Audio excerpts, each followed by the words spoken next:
First, let me say, this is the worst of all time. My sincerest apologies. It's Friday. It turned into one of those kind of Fridays. Smooth. How you doing tonight, fam? Yeah, I tell you. I'm trying to keep up with Jimmy Kimmel. Are you ready? Hey. 3, 2, 1. Niners!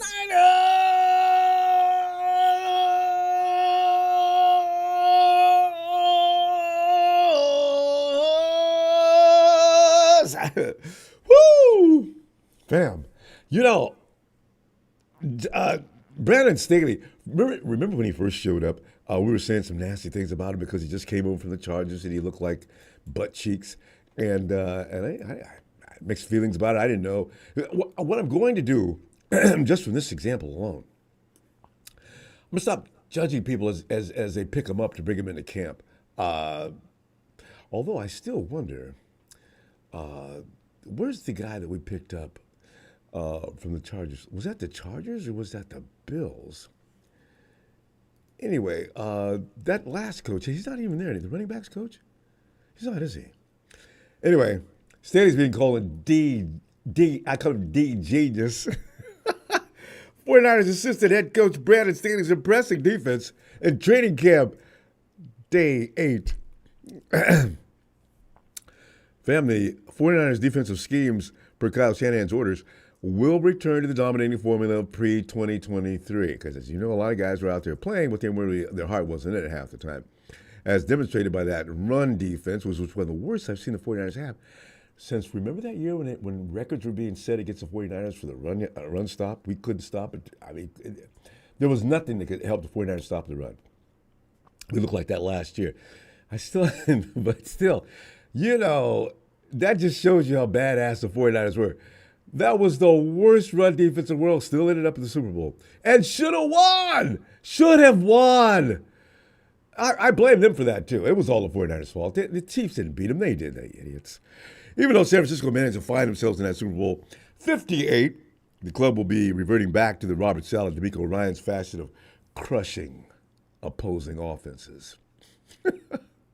And the players are more comfortable with that being the case anyway. DeMeco Lenoir is the liar with a combination of Chris Sorenson and Brandon Staley. As you may have noticed somewhere, he's been really raving up and down about that, as well as the rest of the defensive members of the Niners defense. To the phones we're going to go tonight to get pumped about a mentally and physically rejuvenated Niners defense, fired up by Brandon Staley's genius, as Demo refers to him as over and over. And a look at day 8 of Niners training camp along with every and anything 49ers. You'll see all you need to do to get on this phone and let's talk about the 49ers right there at the base of the screen. See it? There's all the information you need and the PIN number. You're going to need that as well. Oh, by the way, Fred Warner mic'd up. If you get a chance, Fred Warner, the guy's hysterical. Mic'd up, Fred Warner. Check that out. And it's hilarious.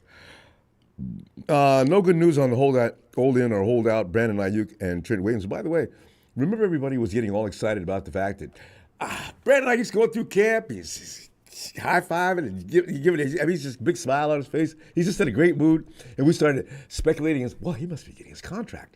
Why is he so in a good mood? Well, no. And he didn't even show up today for the workout. So we've got 2 holdouts now. What's really worrisome, though, the 49ers could probably sign Brandon Aiyuk, but if Trent Williams, the reports are now that he was thinking Sewell and some of the other guys who got paid so much as they did were going to get somewhere near $30 million. Trent may be asking for that. I had no idea. He's at 23 now, right? $7 more million tacked on. Trent, give us a break, man. Yeah. This could go into weeks in the season. And if we start the season out without Trent Williams, okay, I shudder to think. Kickoff return for the Precious Hall of Fame game. Did you watch it? Last night, the NFL held that first preseason game of the 2024 season. Everybody got excited for that for a few minutes. I was watching. I said, okay. But I did get a kick out of what Kyle Shanahan's talking about with that. We got a chance to see the kickoff return rule in action, the new one.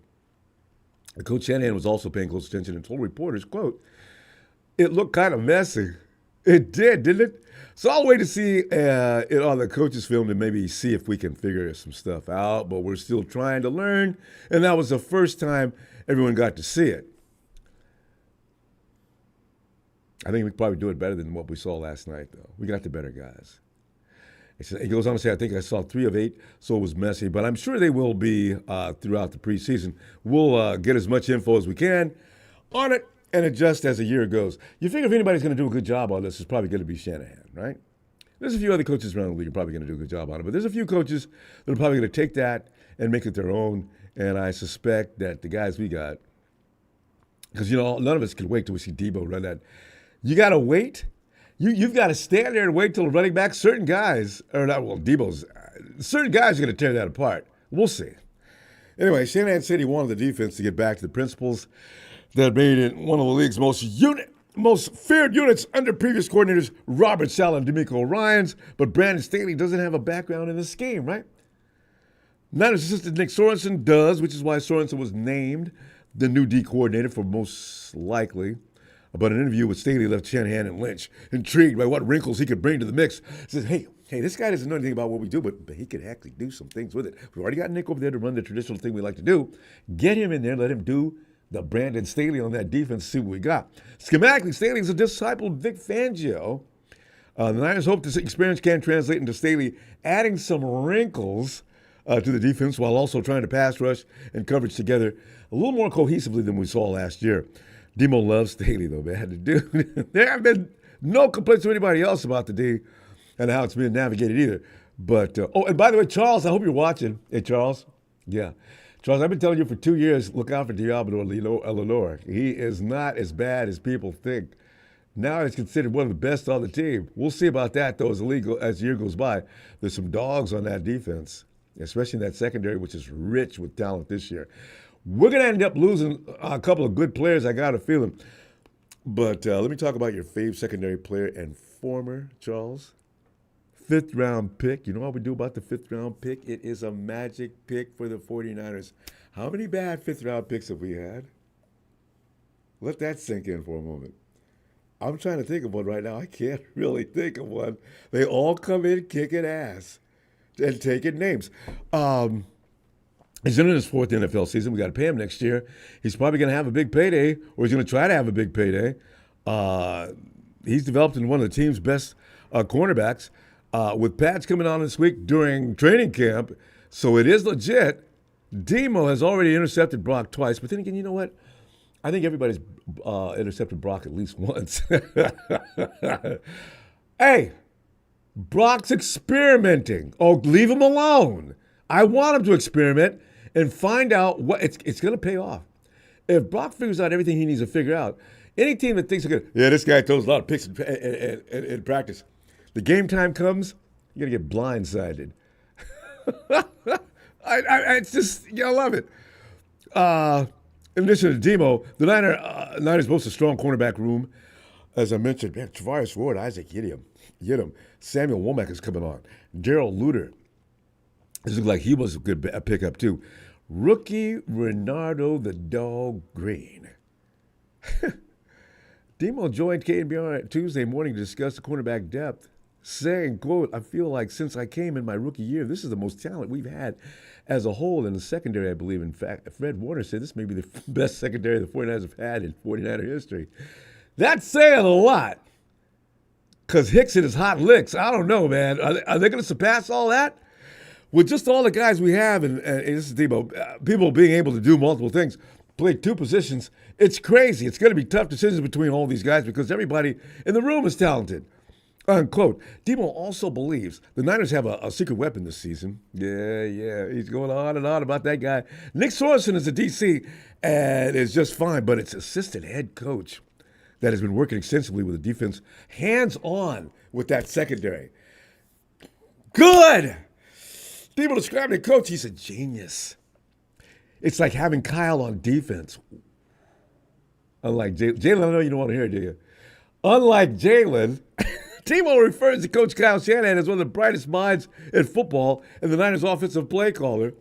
Every team in the NFL best be concerned If Demo's not just talking trash, if the Niners have found a Shanahan-type mind to help on the defensive side of the ball, it's over. It is completely over.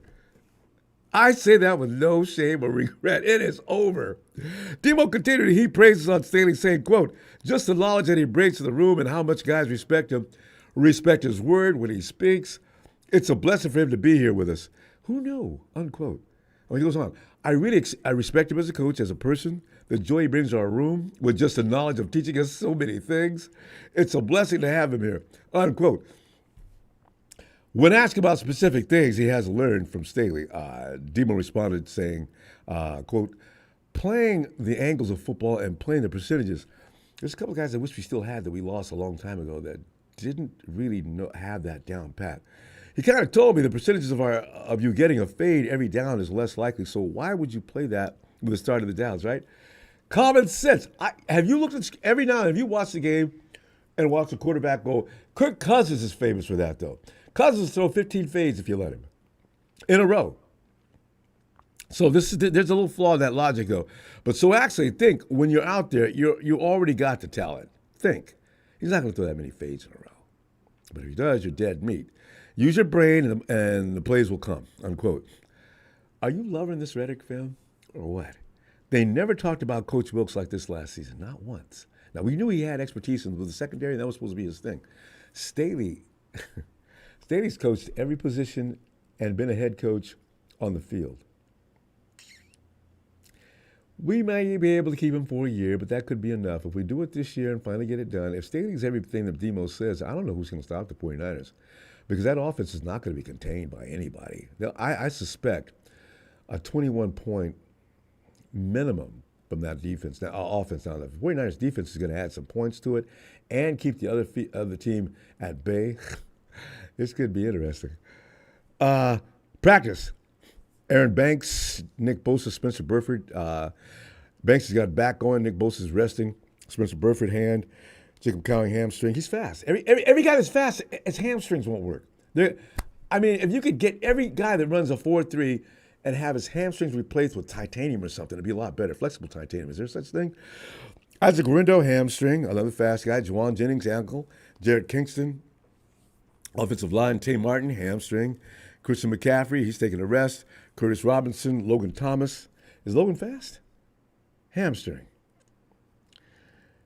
Kyle's dad, Mike Shanahan, was at the workout today, fam, observing the on-field work alongside John Lynch. I don't know what that means, because I think he does that every year, at least once or twice. Offensive lineman Aaron Banks not practicing. Ben Barch and Nick Zakelj continue to alternate to left guard during practice. John Feliciano returned to practice after dealing with a knee issue, working with the second-team offense in team drills. But you wonder why he was doing the second-team offense in team drills? Danny Gray also made his triumphant return to the practice field, but the reason for John was over there. Dominic Pony is gaining. He's received a lot of reps for the first-team offense due to injuries throughout the offensive line. You know how it goes. The more reps you get, the better you get, right? It appears that Shanahan is loving him some Pooney, too. Saying about Mrs. Pooney's baby boy this. It's been cool watching him out there because he's gotten that opportunity, and you can tell it's not too big for him. He has to work through a lot of stuff. It's a totally different game and going against a totally different type of defensive lineman, but you can tell he is made of the right stuff, and he's got what it takes, and hopefully he'll continue to progress. Unquote. Oh! Dominic, people have said a lot of good things about you, but I said, oh, man, come on, man, wait a minute. I always want to wait a minute. May not have to wait too many more minutes. If Dominic Pony can go out there and have an impact, I'm not worried about Aaron Banks. He'll be back. That will mean, actually, they've been doing the offensive line. Actually, the first shooter's not bad. Nick Wagner of ESPN was in Observers earlier today for the workout and had more good things to say. Friday's session was a solid one for the offense, noting, as Nick did, probably the best pass protection they've had in practice. Save for the second rotation of reps for the first-team offense. Still, it seemed when quarterbacks weren't getting the ball out quick, it was more of a struggle for pass catchers to create separation than it was protection. Okay, see, this is what I'm talking about when I'm talking about receivers. Get open, man. Get open. All right, whatever you got to do, just do it.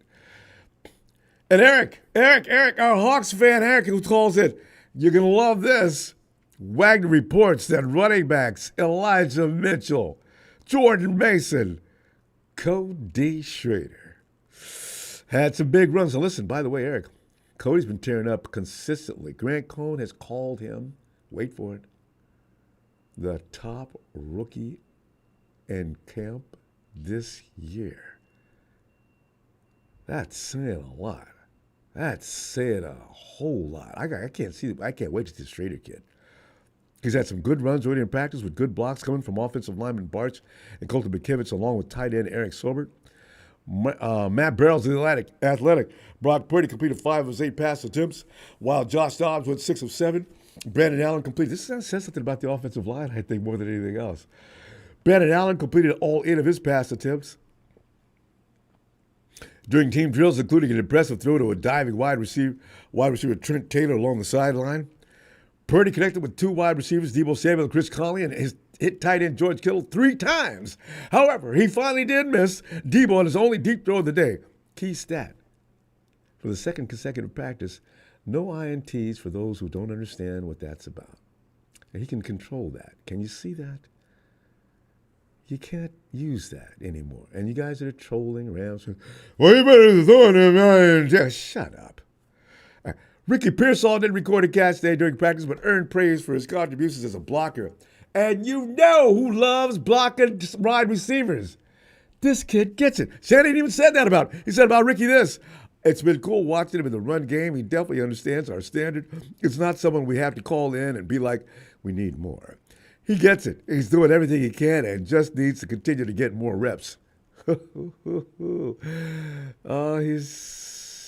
don't know, B.A., you better find a way to sign, man. This could be interesting because we've already got a couple other guys, too, and Chris Conley's looking awfully damn good this year as well.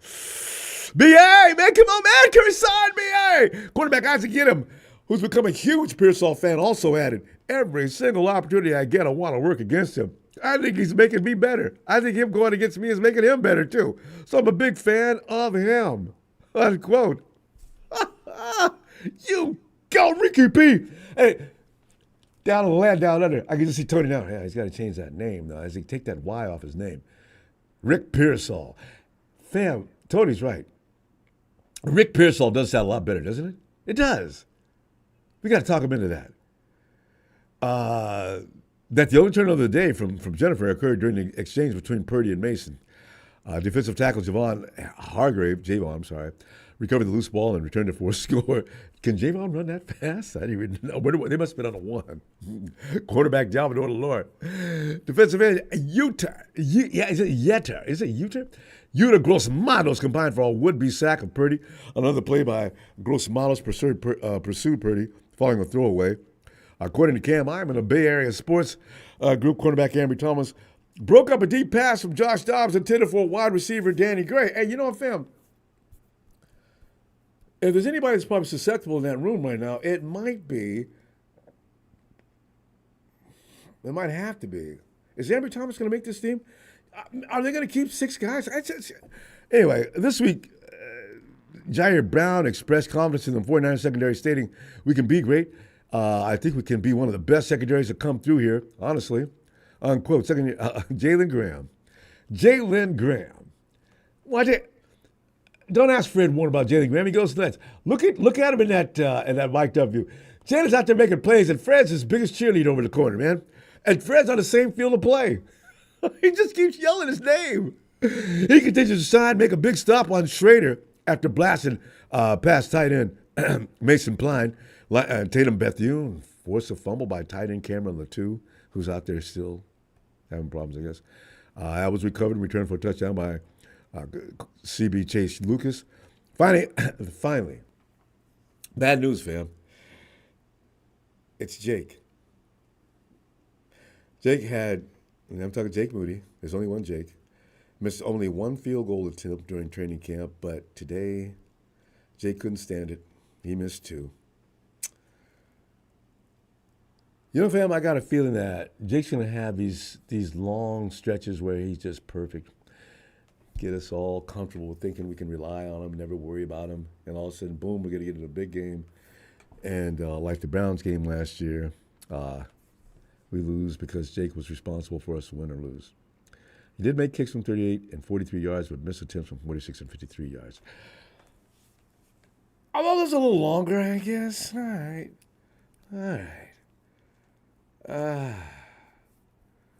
Jake. Oh, they're not going to dwell on Jake. He'll be fine.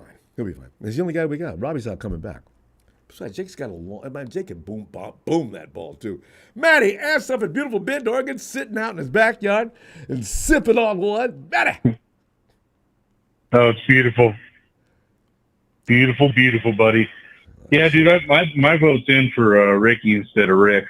Yeah, you like Ricky better than Rick. For some reason. And you can play with the name Ricky P.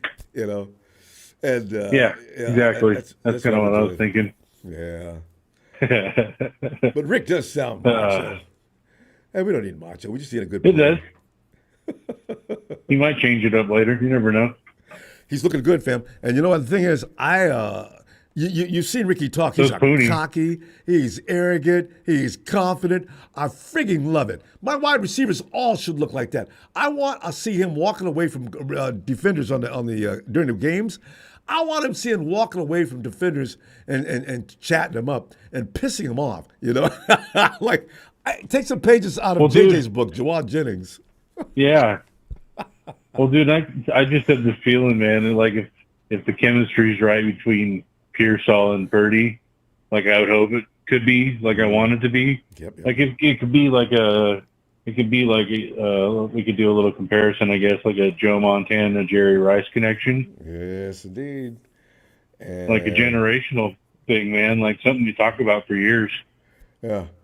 Because he's got perfectionist in him, and that means no matter how good we think he looks, Ricky's probably thinking, I can do better than this. He's one of those guys. Yeah, he is one of those guys. I like it.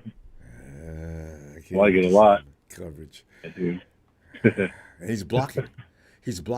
Kyle's, and not having to call him over and say, listen, you're doing a good job out there, and I love what you're doing with running those routes and getting separation. But in order to play, but this is a policy with everybody knows, and I can't deviate because of you. You got to block, Ricky. You got to block. Ricky didn't wait to be told. Yes. No, that's a beautiful thing, man. That's it. That bodes well. And your defense is looking good, Matty. I mean, you know what? We got coaches this year. I agree. We're going to bring back the old school thing we were doing the years before that was always successful. Now you got Brandon Staley to go over the little nuances that every cornerback and everybody in the secondary, everybody in the defense period should know. Are you juiced by that? Well, I'm super juiced by it. We keep hearing this rhetoric, by idiots like, what is it? No long-haired freak. Tony. What's his name? Nick Wright. Oh, Nick. Get Nick Wright. Yeah. That's him. Yeah. Just with this, it's just, I don't know, it's just that the garbage he spews, dude. Just kills me sometimes, man. He was going on and on just the other day. I said, Nick, what is it with you? You know what? I'm gonna stop. I tag him every time I take a shot at him. He feeds off that. He doesn't care if it's bad energy. He just wants people to notice him. He's like those guys at WWE. What does that guy used to always say? Acknowledge me. Nick, nobody's acknowledging you anymore. Yeah. I'm done with Nick. Yeah, look at me. Yeah, you don't have to worry. I mean, on the top of the fact that we know that he says, and I believe him, he's experimenting, but he's also experimenting against one of the top defenses in the country. So we've also got to take that into consideration as well. Absolutely, yes. So that's nothing to cock at. So when I hear people spew garbage like that, I just want to reach to the TV and just. I know, right? Would you love to just choke Nick? I don't want him to die, but I just want to see his tongue. No. See his tongue hanging out. Yeah, just put him to sleep. Give him the little sleeper hold.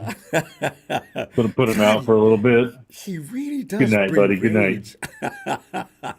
And then wake him up cowboy style. Dude. Get a big bucket, fill it up with water, make sure that water's ice cold, and just dash it on him and walk away. There's several people I'd like to do that too. You know, people like Skip Bayless or Oh, well, Skip's gone. um, We can't kick him around anymore. Skip, they threw Skip off. I didn't. Did you find out why they excused Chip? Chip. I think just the ratings dropped. They just Yeah. he's gonna have to do his own podcast or something. Oh, he will. He's got to get people to He join won't him, go though. away. But it's embarrassing. Yeah, Uh, there's plenty of them. He'll be fine. you know. Also, Yeah, but I'm go ahead. I was gonna say, yeah, we were talking about defense. You know, I'm happy with the Cooney taking his opportunity seriously. And it sounds like he's learning quickly too. I love that. So, Yeah. Oh man, I think all of us would be happy. we're better with than Cooney, we were right? last year. Yeah, I know. Yeah. No doubt about it. It's just that have we grown weary of boring, beating everybody in the NFC and then getting to the promised land and Yeah. falling short? This is the only thing that worries me.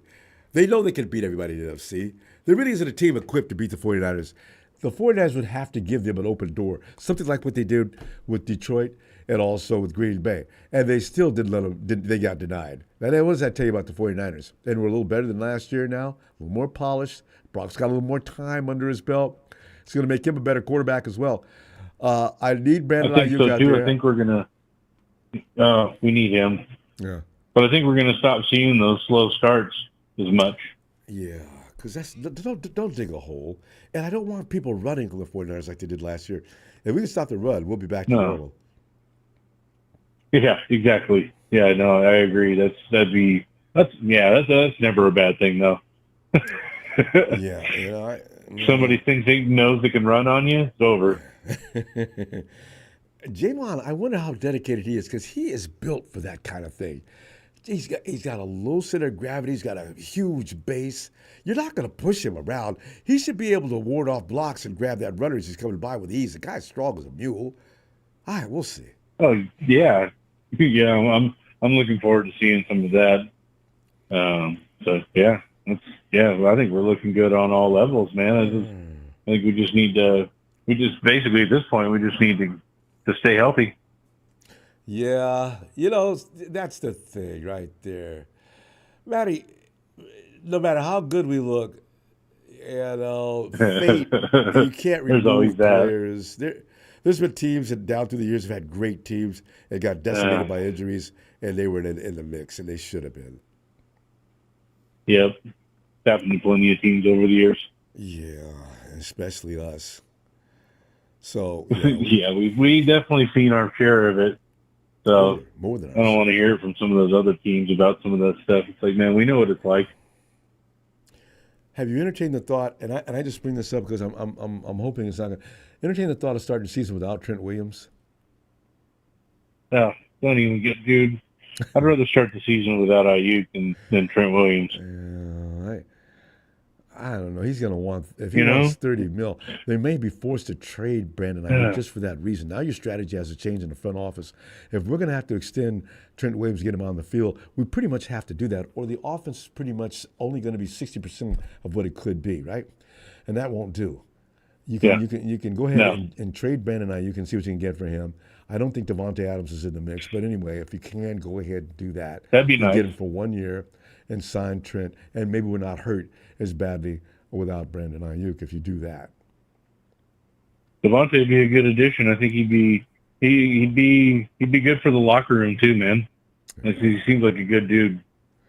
Yeah, because he's not going to bring any out of the off-field issues. No, because we can't do without Trent Williams. So the 49ers are going to spend money. They got to spend it on Trent Williams. And they're sitting there in the big room throwing a coin up. All right, guys, call it in the air. Heads, Trent. Tails. Brandon. Oh, geez. Okay, 2 out of 3? Because it comes down tails. Yes, Jerry, I can totally see it right now. I mean, it's really a scary thought. I don't even want to contemplate it, but I want both. Damn it. I want both too, but if you're going to give me one, I'm going to take Trent, man. I'm just going to do it. I am too. And it's a hard decision. It's not like You know, I don't know, man. That's a tough decision to make, but I think it would be the better decision to make. Yeah, I don't. I wonder how many people would vote against that because you're not going anywhere without Trent Williams. You got to have him and You Banks on do. that side. You really do. The centership position. We signed us a new center, and he gets hurt in his first day after cutting the other That's one. so down sounding. That's so down sounding. That just the, makes my head want to hurt, Brombo.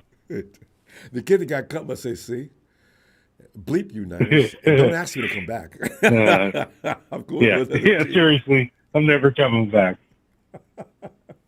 Man, we're gonna go. Hey, I'll see you Sunday. I look forward to it, my friend. Yeah, same here, man. I always appreciate you, fam. Have a great night. You have a good night, buddy. Thanks, man. All right, buddy. Night. Night. Night, Maddie. Let's go check out Double A. Yo, Double A. We got Hey, Ronbo. Double A. We need to add another A on this and call you Triple A. Used to be my best friend because I used to drive cars that probably shouldn't have been driving, and so road service was like key. And I finally ran that road service out. Triple A says you've already had all the tows you're going to get from us, or we're not making any more services out there. Why? Well, because you can't call us 20 times in 1 year on your premium. I mean, I got you guys for that reason.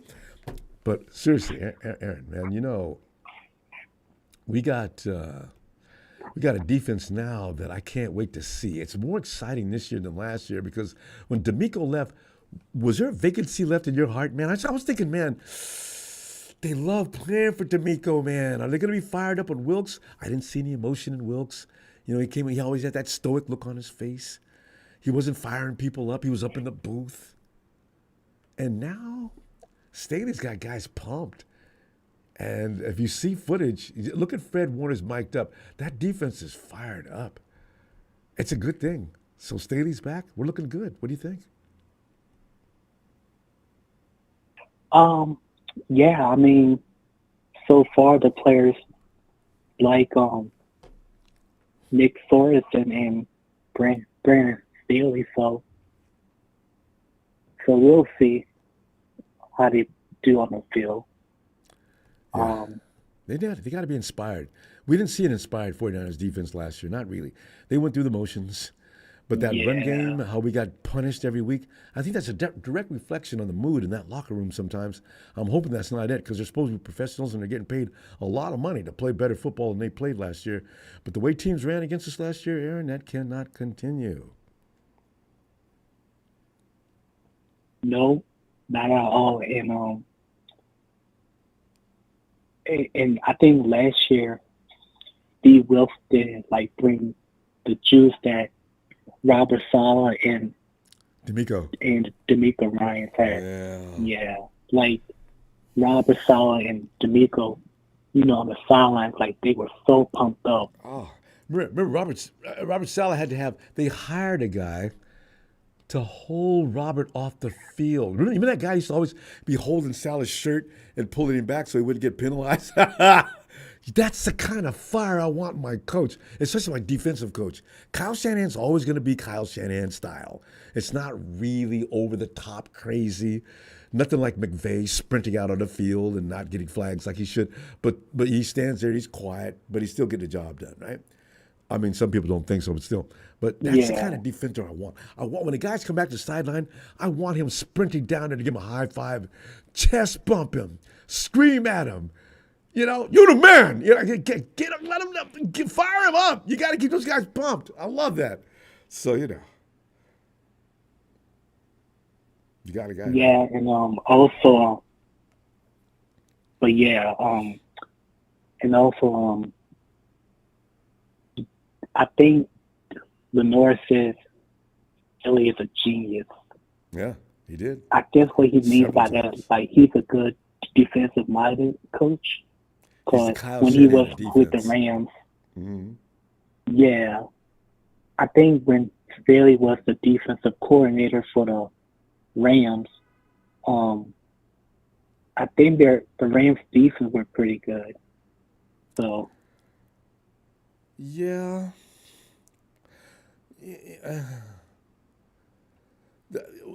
the year that he was there, yeah. They personnel. When you got Aaron Donald, some of the guys around you, their job is a lot easier. This is why I cannot wait to see the post Aaron Donald Rams this year. If you catch Brock Purdy back there having all day to throw, the Rams gonna have a rude awakening this year. Yeah, that's true though. Because Rams. the 1, 2, they're coming for you. 3, 4, better lock the door. Rams coming for you, boy. but yeah, and also they also say Cody Schrader is the best running back in training camp. Wow. So we'll see how he does in the preseason. Yes. We gotta wait. How many more weeks we gotta wait? 2? Oh, I can't wait for that first. Cody Schrader in the ball. I want to see Pooney out there for a few minutes. There's so many guys you want to see this year in preseason. Oh, Renardo Green. Wait. Did I get his name wrong? Renardo. What's your last name? I think his name is Green. Green. Yeah. Yeah. Anyway, I want to see this. I understand that dude is Doberman straight up. But go ahead. But yeah, I can't wait to see Cody Schrader in the preseason games.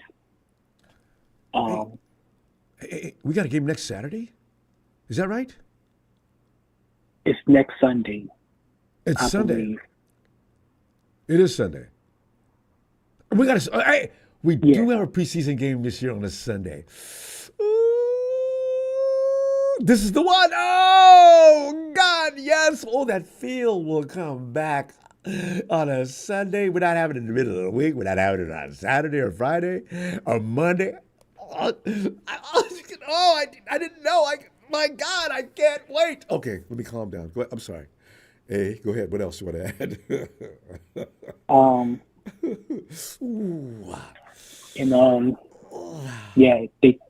They also said Pearsall having a solid training camp.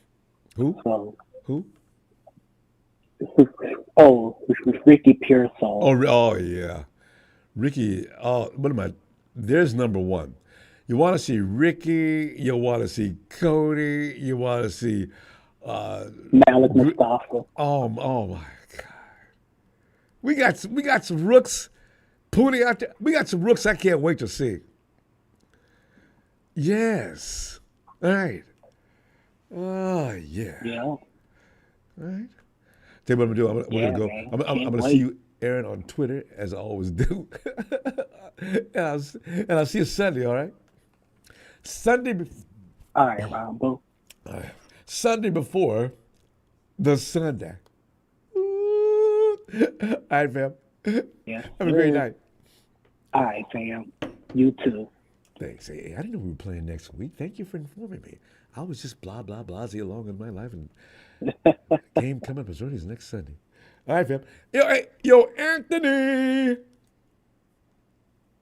What to do, Ronbo? Anthony, man, I'm just sitting there, man. I'm looking at some of the things that are developing in camp are looking better and better.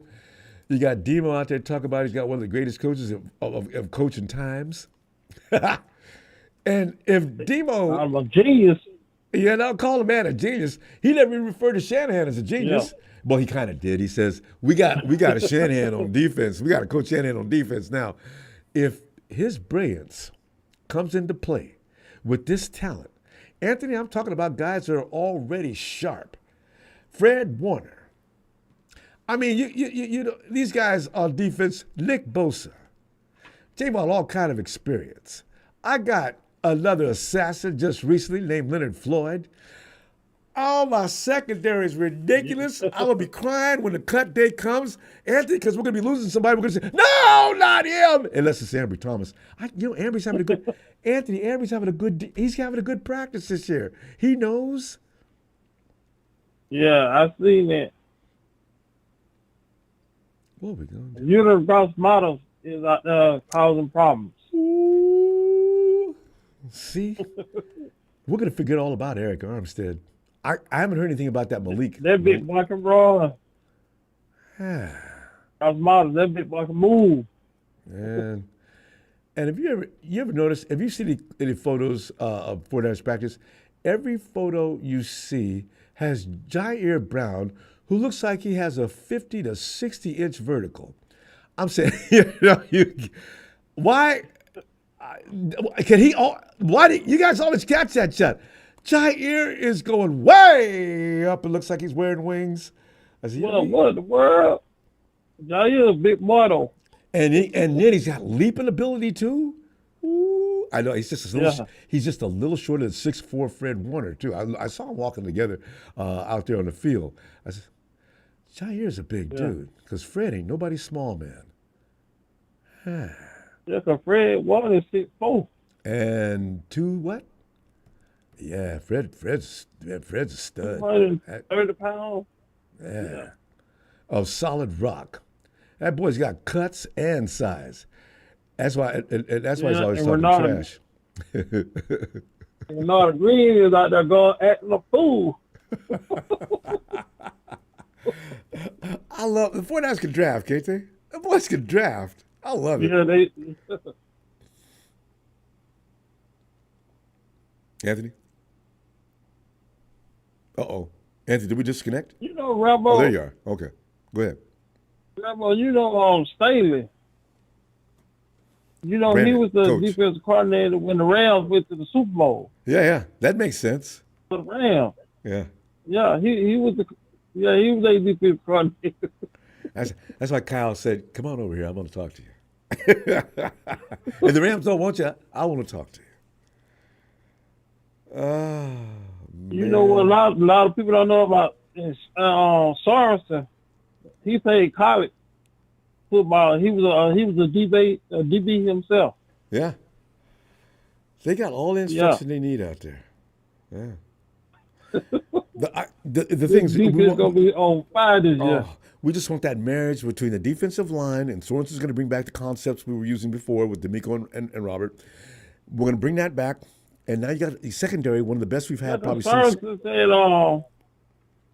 Sorenson said, we getting back to the all gas, no brakes. Sorenson said something else too that sounded like a field general, something like equating to no survivors.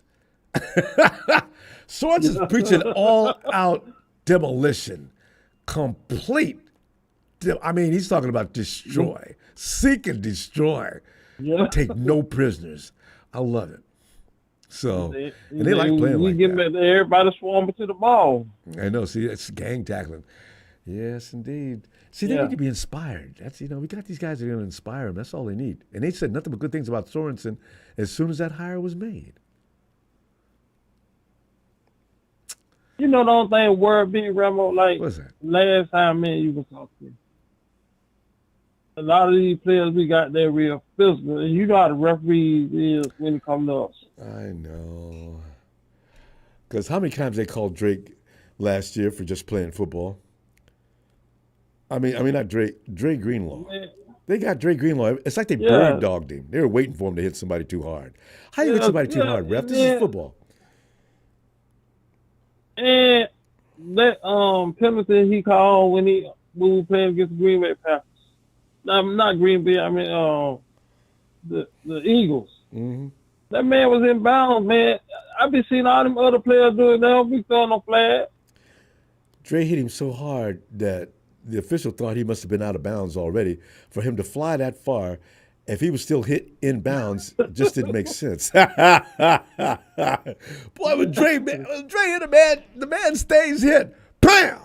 It's like a car crash. Yeah. Dude's way up in the stands. I said, I always wish I could hit that hard. Because I get such a rush when he knocks the bejesus out of people. He's the hardest hitting dude we got.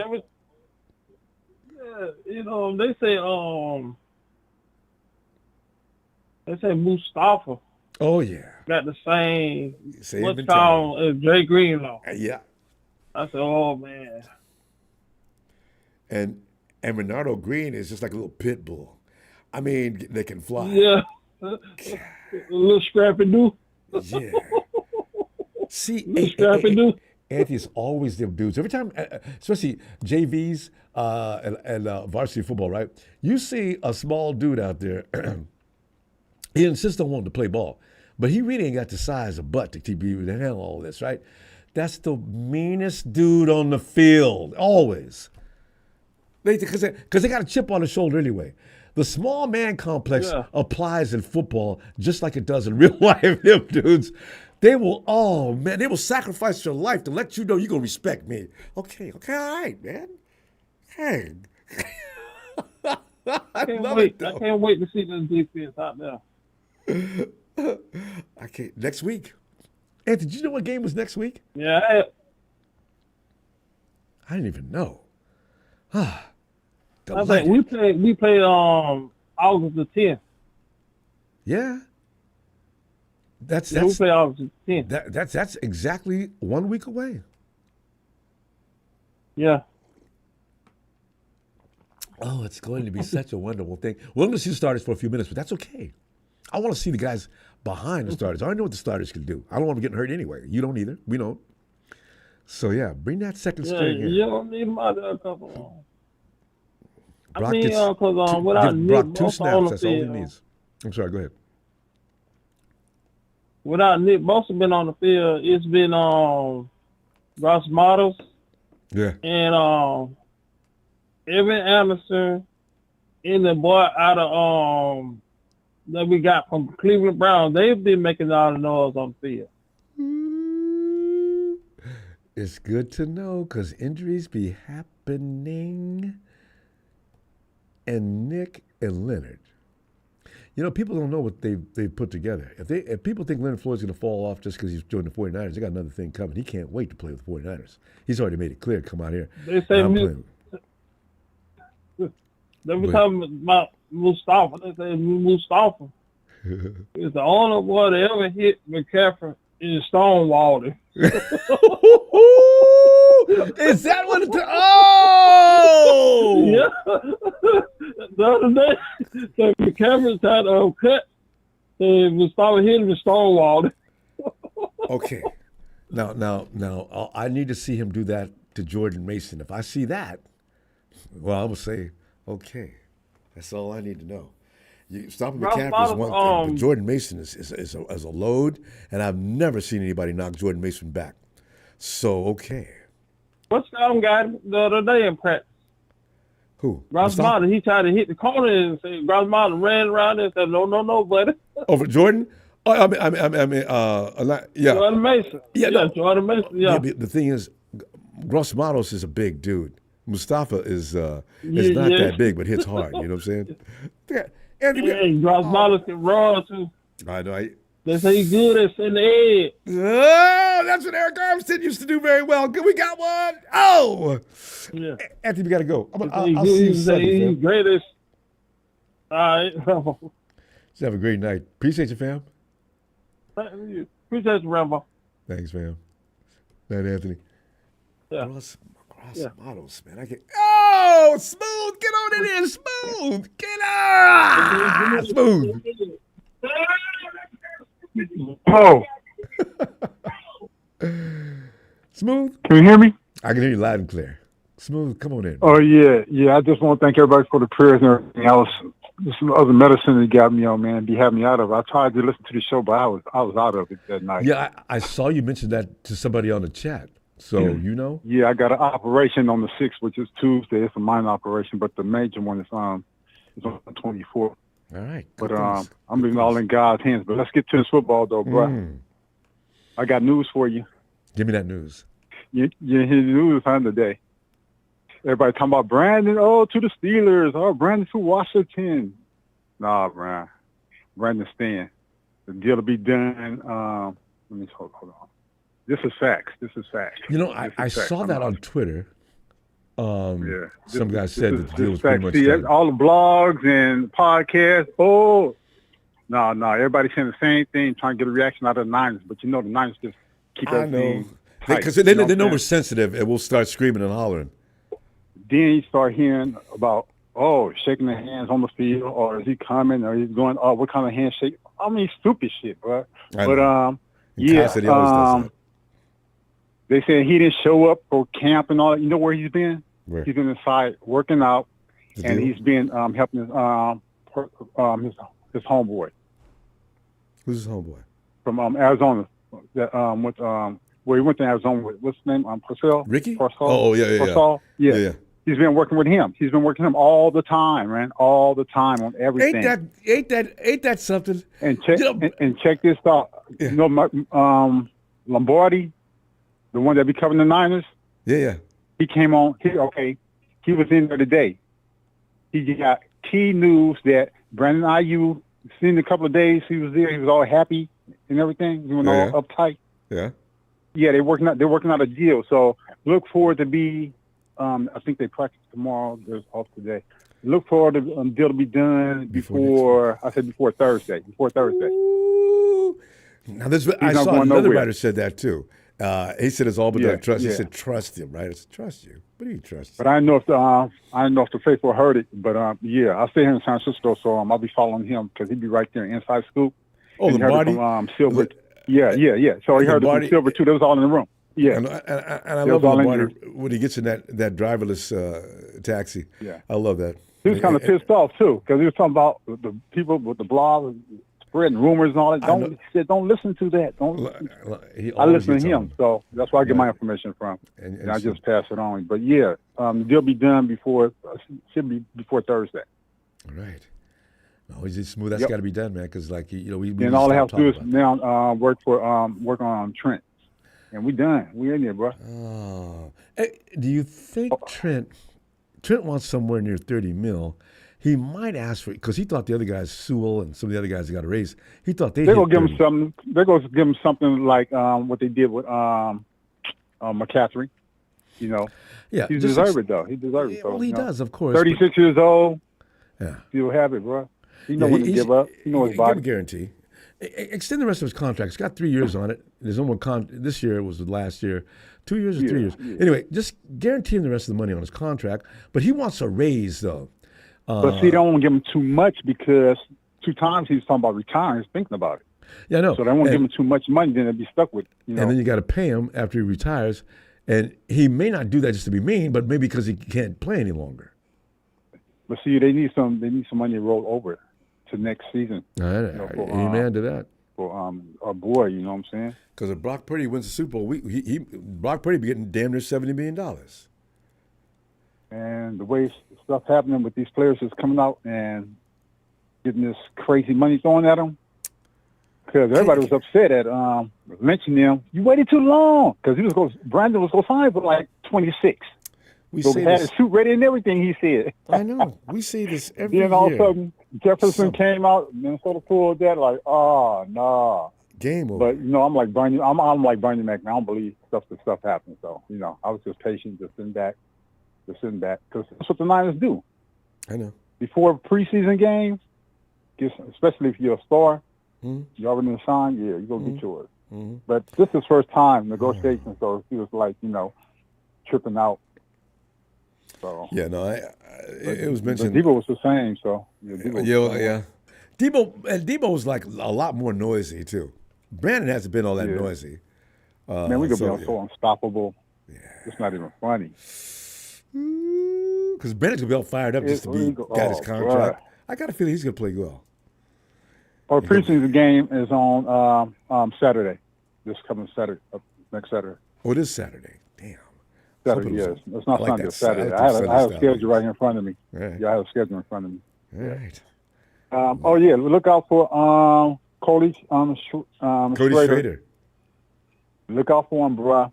I'm telling you, he don't dance. And one thing I like about him, he's business. They say he came in, he don't even seem like a rookie, like he's been here before. Have a chip on his shoulder, underachiever where they thought he was, but all he did is lead his conference, bro. 13 touchdowns, almost 1,300 yards, something like that. Yeah, I know he had like his stats are golden. Like that. I don't know how he didn't get drafted. When I heard about he had 8 games, 100 yards. He had 8 games, 100 yards. They just didn't like his size. They said he's not that fast. But sometimes you got to. But see, that's what they said. But see, man, that's why, bro, we had the best scouts. That's why they hating on Brock. They got Brock ranked of all quarterbacks that haven't ranked. Got our boy right there, 28, bro.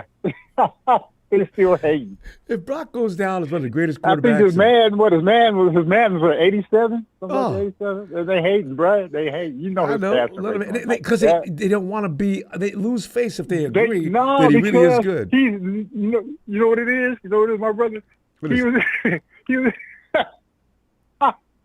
He was the best quarterback out of his class. And they can't stand it. The only way to shut their ass up, hold up the Lombardi, right? You know, it's killing Nick Wright. They gonna find an excuse, brother. I know. Cowherd, Nick. I'm like, when it comes to the Cowboys, I'll be laughing, bro. Because it's so silly. And Smooth, when you know when to give it up. If I'm wrong, I'm wrong. Just say I may have made a mistake about Brock Purdy. I want to offer my apologies if you'll accept them. Stop continuing in that direction. Yeah. You make yourself look like a damn fool. And Brock's didn't make you look like that. Strange. Answer me this. I'm gonna let you go, but answer me this, bro. Yeah. Go ahead. What's going to stop our offense? You know, if it's that's what I want. If Aiyuk gets back and Trent signs, we had the best secondary. Corners and safeties. And now the players even come out. I said that when they got drafted. I put the team together in my head already. I said, okay, we drafted that person. I said, oh yeah, we tight. We gangster, bro. We gangster. Straight up. Tell you. Can't nobody. All right, you usually have like 1 to 2 players that's hitters, right? Yeah. And then the receiver trying to avoid away from that one particular player. Now this time ain't nowhere to run. Everybody hitters. Hit man. So it's gonna be. Bro, watch. When you start laying people up, watch players like 4 or 5 games down like this. Oh, we playing the Niners? No, man, I'm pulling a hamstring. I ain't playing them. Sorenson's perpetuating that. He wants physical football. Right. Smooth. We got it. We set. So you got time Sunday. I want you to take your medication afterward. I'll see you Sunday. Okay, I'll be here, bro. Looking for you, Smooth. God bless everybody. Thanks. God bless you, Smooth. Man. All right, fam. I appreciate it. I'm still here, man. It's in God here. I ain't even tripping, man. I'm just living my life, bro. You go. That's it. There it is. Bang, bang, 9 game. I'm out. Bang, bang, 9 gang is right. Night, Smooth. There it goes, the smooth one. And Steven. What's up, Ronbo? Steven, man, we're sitting there gloating about the team and getting laughing because of the, this is something we're going to have an ongoing joke about. We got to wait till next year to see what finally develops in the Super Bowl. If Brock Purdy's holding up that Lombardi, for the guys that have made a big deal in social media, for the analysts that come on daily to say bad things about Mrs. Purdy's child, it's going to be a wonderful day. I can't wait. What are you going to say now? What else does he have to do to prove to you guys that he's not mediocre, that he's not a game manager, and that he was a part of the Avengers team that you said he's surrounded by? A-holes. I love it. But, tonight, he's like Spider-Man in the Avengers. Rumble, last minute, but a game changer nonetheless. Yeah. Spidey doesn't roll with the Avengers as a team either. That's pretty funny. You mentioned Spider-Man as Brock Purdy. Spidey comes in on certain episodes and biggest challenges like we're going after guys like Thanos, But Spidey pretty much is a solo guy, Nobody expected Spider-Man to be such a crucial part of the Avengers, but there he was. Yeah. And I'm talking both in the movie and in the comic books. Yeah. He's a crucial part of the Avengers, and he was kind of like a turning point. Yeah. For that team. So it makes sense. But and you compare that with what's real life with Brock, Love it. In reality though, everyone like Nick Wright obviously is gonna disagree. He wants the views, he wants to be talked about, that's how he is. He'll give everybody credit. At the same time, I know. Is that And no one's really giving Brock his flowers other than Emmanuel Acho. He's the only one that's giving Brock his flowers. And that's because, you got, what was it? The people that speak, like, what's his name? Who's on there now?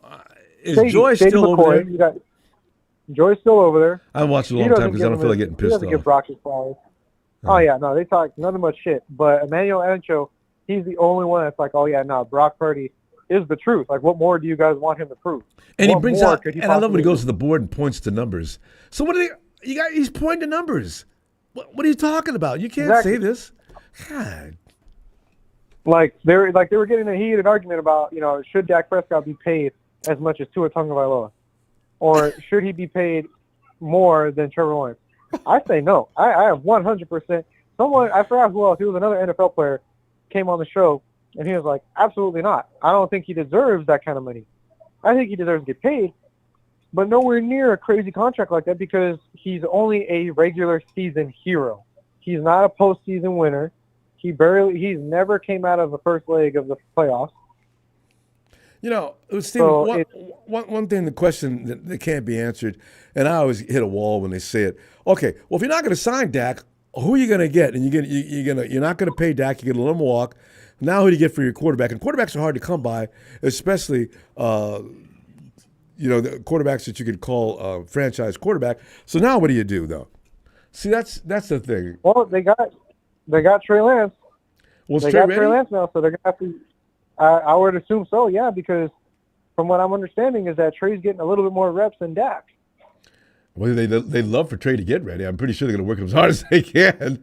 But can he do it? Can he get it done? Because he's got a lot of work to get into because he hasn't done anything in the last few years. I mean, Trey's been on the bench. He's been hurt. For all intents and purposes, Trey's pretty much just coming beyond rookie level. We'll never know how good Trey really was. So I'm saying he's never had a chance. Unfortunately, he's going to be on another team, and he's going to display his talents elsewhere, which is heartbreaking. But at the same time, that's business sometimes, man. Sometimes you play, all the sometimes time, you lose. just about. But, it just sucks because that's how, his legacy with the 49ers will always be. If he ends up becoming a great quarterback, the next Michael Vick or, probably what RG3 should have been, then that's for us. That's a hard pill for us to swallow because we had him. We just broke him. Mm-hmm. But, Jerry Jones same would be thing sick with, too because he what's had him going on. too. Yeah. Also, same thing what's going on over in Pittsburgh. I love what's Russell Wilson out. You see that drama? Injury, Don't but you now love Justin it? Fields is taking over. So it's Russ is not available. But you know what, Ronbo? Yes. Everyone can talk shit about the Niners and how they do, right, and how they roll. But you know what? Xavier Worthy's out with an injury. They don't know when he's going to be back.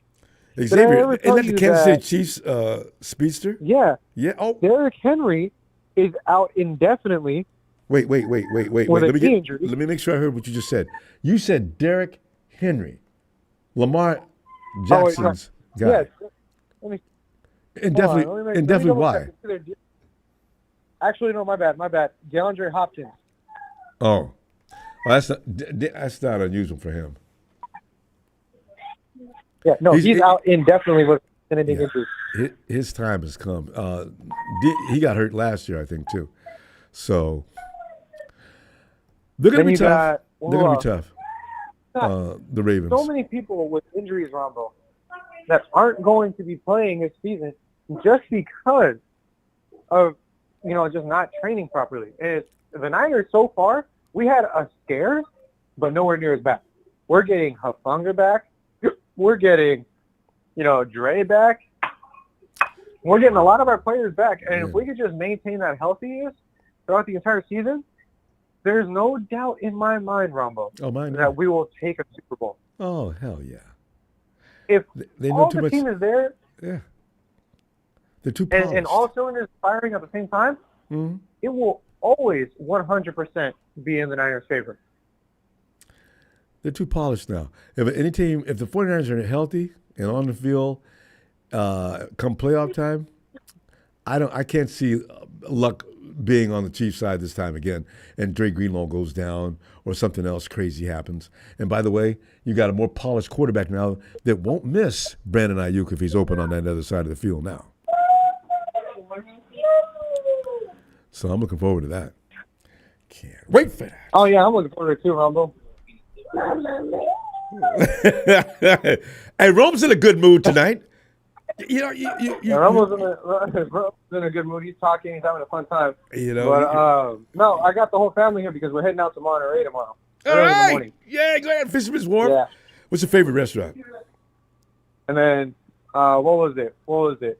Hey, it's a good day all overall, Ronbo. I just got my cemetery license. And then I also got insured by your what California. license? So my cemetery license. Cemetery license. What is that? Well, I'll try to crunch it up as much as possible. So I work for a funeral home. Oh, okay. So you have to be licensed in the state of California to sell and speak about cemetery property. Not only that, so but it's a special kind of real estate thing. Kind of. Yes. Yeah. And I am All also right. Congratulations. Thank you. Right. You go, Steven. So I'm having a great time today, man. Well, I'm surprised I don't have a beer in my hand. And your team's headed for glory? I mean, to be Steven right now is what you want to be. Exactly. But you know what? Regardless of whether or not we keep Brandon Aiyuk or not, I'm hearing a lot of talk about how good Ricky Pearsall is looking off of that country. He is. Not only that, but I'm hearing talks about Tariq Owens trying to make a statement for himself. Hey, I'm telling you, something said about him every day. We've got our running back room looking pretty damn sharp. Oh, my God. Every last one of them just straight up badass. And they're getting rid of Ambry Thomas. They pretty much have to. He can't compete with all the other guys. Stevie, go ahead. Get with the family because we got to go. It's good because I'm already starting too late tonight. I'll see you Sunday, and I will not be late. I promise. I always say that. People laugh. I know. But anyway, I'll see you Sunday. I'll see you Sunday, Ronbo. That's little Rome and Scarlett and Miss Steven. Night, fam. And there he is. Let's go out to Tennessee. Pop been waiting too. Pop, get in here, man, and wait no longer. Let me hear from that Papa Dragon. What? Pop, man. You mean tell me you think you're just gonna make Papa Dragon wait? I know. I'm supposed to start talking when you say talk. What? This is where you take my mic away from me. No, you don't have anything to say. Let me talk. We used to do that, especially when Mean Gene was sitting there saying things. Oh, hey, The Rock was the best at it. I know. You're right. There's nobody. Rock and Cena. Them dudes could have you rolling on the floor. Oh. I'll never get that time. Cena had a moment, but The Rock still got it. Oh, hey, God, what's up, Ronbo? How you doing, brother? Man, it was good to hear from Smooth tonight. Yeah, Smooth. He sounded real. He wasn't medicated tonight. He could talk. He was clear. Hey, it's power, love, and prayer, brother. There it is. Power, love, and prayer. Let's go. Beats anything going on in the hospital. Anyway, Bob, let's go. We're talking about how things are developing. We're talking about now that last year we had some concerns about Wilkes and his ability to come in and keep that defense as intense as it was a few years before. And now it sounds like they're coming out the gate now looking like hotter than they were with Robert Saleh. Well, I don't know about Robert Saleh and DeMeco beating them out, but at least equaling what they did, you know? Mm-hmm. Right. And Demo's all fired up. I mean, I think people forget. I mean, there are a lot of the issues that really did occur last year. I mean, I'm sorry, I don't blaming Wilkes. Don't get me wrong. Wilkes did make some bonehead decisions. I'm not going to lie there. And he didn't have a locker room. And Pop, that's my bottom line right there. They didn't seem to appreciate him like they should have. But go ahead. No, and again they didn't. I mean, if you guys don't buy in, that's just the way it is. But part of that of them buying in is the coach has got to be there for his coaches, and Channing was. Number two, I do believe, if I'm not mistaken, and I don't think I am, No. But Cal stopped liking him after about week 6. Yeah, so once they lost to Funga, that's when I think the pressure happened. And unfortunately, that's kind of like bad character on the team. That's right. So we didn't start smelling bad until he Tom Moore left. That's right. Yes, I'm saying he lost to Funga. So once they got the figures Funga, and everything on that. Yeah. So, but I think that's water under the bridge at this point. I hope that that Staley and the other jabroni, whatever his name is, I hope that they handle business. That's all I can tell you. Sorenson. Sorenson. Yeah. So, as you can see how enthused I am about it, because I just know that Sorenson's over his head. You think so? But you know what? He's got Staley next to him, which will keep that room on an even keel. If Sorenson's blowing it, well, you got Staley who knows what he's doing at this point. He knows what to do. Oh no, it's honestly the team of Bosa, it's the team of Warner. Ultimately, that goes without saying. Yeah. It's your Greenlaws. It's just those veteran players. Don't forget my boy Demo. Right? Well, I look at Demo as a team leader now. Him and Chavarius. I think Demo's got that good tenacity. He's kind of like a Debo type of personality on that defense, and that's kind of what you want. Tavares is that. So I think ultimately they're good, but it still doesn't change the fact. Fans. The one thing about fans is that fans want to sit there and say, "Oh, it's Super Bowl, and you're a Super Bowl or bust, or we're going to be in the Super Bowl," but they don't know the difference between the Super Bowl or bust mentality, because you work real hard, you draft real well, you got a good offensive line, you got a Hall of Fame quarterback. That's when you're saying Super Bowl or bust. That's what teams are like in the 80s. Jets. You see them in the 80s and the early 90s. Yeah. And I believe you think about it moving forward, I think the game is so different now. And there's parity across the league in a lot of areas too. Yeah. Parity is a mofo, and when you make mistakes or when you're neglectful in a draft, when you think that you can just coach somebody off the couch to play offensive line in NFL, only thing I can say is I hope you're right.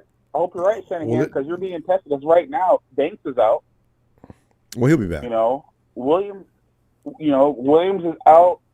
He'll be back, and I'm not overly concerned about it, but I just know that Williams is very rarely played a full season. When he's not playing, the 49ers. No, Trent's not going to go the whole year. There's no doubt about it. I mean, I would bet the farm on that. He's 36. Yeah, he's 36 years old. You got a situation where, once again, the 49ers, the oldest team, one of the oldest teams in the league, if not the oldest team in the league, they're definitely the oldest team in contention. Yeah. And we have the least amount of rest and the most travel. Oh, and the schedule. 2 Thursday night games? Well, Pop, when's the last time that happened to any team? 2. Oh. It's not about respect. It's not about taking care of the players. It's about making money. Yeah. I mean, think about it. Back in the day when we watched football, you got Sunday and Monday night, and that was it. Yeah. Now we're having games on Thursday, Saturday games toward the end of the season. Yeah.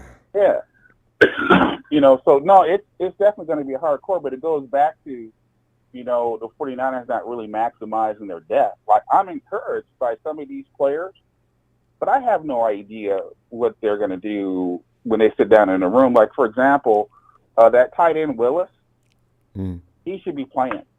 He should be getting some serious playing time at the expense of an older player like Hughes. He should be penciled in at number 2 because he's a young kid going into a second year of his contract, and to me, he looks promising on film. I hear a lot of good things about him, but is that going to happen? No, not this year, because Saubert. They got a couple of promising linebackers. Shannon's always calling Saubert the front runner to back up Fred Warner. Yeah, that's what I'm saying. But again, they're calling them that. But remember, players play the game, playmakers win the game. There you go. And that's the reality. We need playmakers to win the big games when we need to win the big games. Right? I can't have a playmaker having 2 catches. You know what I mean? I got to have someone opening things up. So if the 49ers are going to pull this off, and again, I guarantee this, the 49ers will be in the mix. But right now, I got them at 11-6 on the season. Right? And it's not that. It's a hard 11-6. I just think that they'll be in a position to probably rest the last game of the season and probably, they'll probably lose against Arizona at the very end because they're too much trouble. Yeah, unless the second string can beat them because Arizona, man, I'm not worried about Arizona as a team. I'm just saying it's the last game of the season. You're hopeful that you are in a position to rest your team. Yeah. Right? Because you need rest because, again, we are at a deficit. Yeah. Like when it says rest here, we are literally getting like 30 days less rest than everybody else. It's like they did it on purpose. I know. It's more teams. It's more games. It's more night games. It's all this stuff that's just piling up and adding up. And, of course, it comes off of winning, right? And all the talk about the criticisms about this and criticisms about that, all that outside noise doesn't make a difference. I don't even watch Nick Wright. I don't. I only don't watch him every day. Right? Oh, I don't watch him. God. I don't watch him at all. Because it's like when I hear him talk, when I see someone put college players against an NFL player, I'm like, okay, this is just entertainment. This ain't serious. Yeah. So I don't watch it. If a serious analyst, I'll look at a serious analyst, because it's like I always tell people when it comes to Brock Purdy, I say, look, he's a good quarterback. He's a young quarterback. He's got it upstairs. The reality is that he just has to do it. Once he finds his niche in the game, and that if that niche turns out to be okay, he's the comeback king. Don't let Brock Purdy have the ball last. When he's there, then he's elite. Or the other thing that makes you elite is when you can run 70, 80-yard touchdowns and throw the ball 80 yards like Josh Allen or like Lamar Jackson. But again, those guys aren't winning championships. Yeah. So at the end of the day, what matters the most? Is it the winning? Is it the championships? Is it the ability to lead and carry a team? And Brock has to prove that he can lead and carry a team. And he's only 24. I don't know about you, but I got patience for him to grow into elite status. By 26, I got Brock Purdy, as long as he stays healthy, been pretty good because Shanahan's going to make sure of that. He's with the right coach. So. Is he going to make sure? Because the thing I'm worried about here is that elite quarterbacks can call their own number. But they need to do that. I'm looking for that to take place this year. You see practice, and you notice things. Yeah, I think so. It's happening in practice a little bit because he's running for his life because he's got no O-line. But that's the biggest deficit that I see right now. That O-line is just it's not there. That's always going to be an issue. It's not there. It's not there. But again, this early in camp, it's early in the season, as I've always stated 100 times. For the 49ers, it's September's preseason for them. They round into shape in October, and then we'll know what we have. Then you'll really know who's going to be where and who's going to start and who's going to get traded. Actually, I think November's preseason. Based on what I'm hearing, you know what I'm hearing about Aiyuk? What? And Trent? What? Nothing. Which means there's nothing happening. Right. There's not. It's still at the same point. They're still talking about guaranteed money. They're still talking about guaranteed. Worth just got $88 million guaranteed. But we got to go though, Pop. But you know what? This is the thing because the stories are going to continue to float. The trades are going to be happening. Next week they're going to have another story to say about what you just said too. So it's crazy. Anyway, nothing's happening. Nothing's happening until it's going to happen. And at this point, I believe that the 49ers will ride out Aiyuk on his was last year of his deal, or he'll agree to a structure that works for the 49ers. That's where he's at. And the other one, Trent Williams, has all the leverage. It's like, look, your team's going to lose without me, so you better pay me. So they better pay him. And it's their fault because they should take care of the business firsthand. Ahead of time. All right. Fam. I will see you Sunday, Pop. Always great. Good stuff. All right. Yeah, Pop. That's the thing. These things take too long to happen. So there's got to be a lot of truth to what Pop said. There may be some truth to what Smooth said.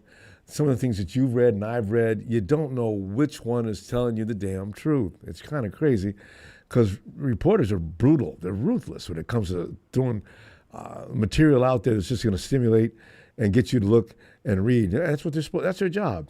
See, to weed through all the madness to find the truth is tough, and it might not even be available to be out there. That's the thing.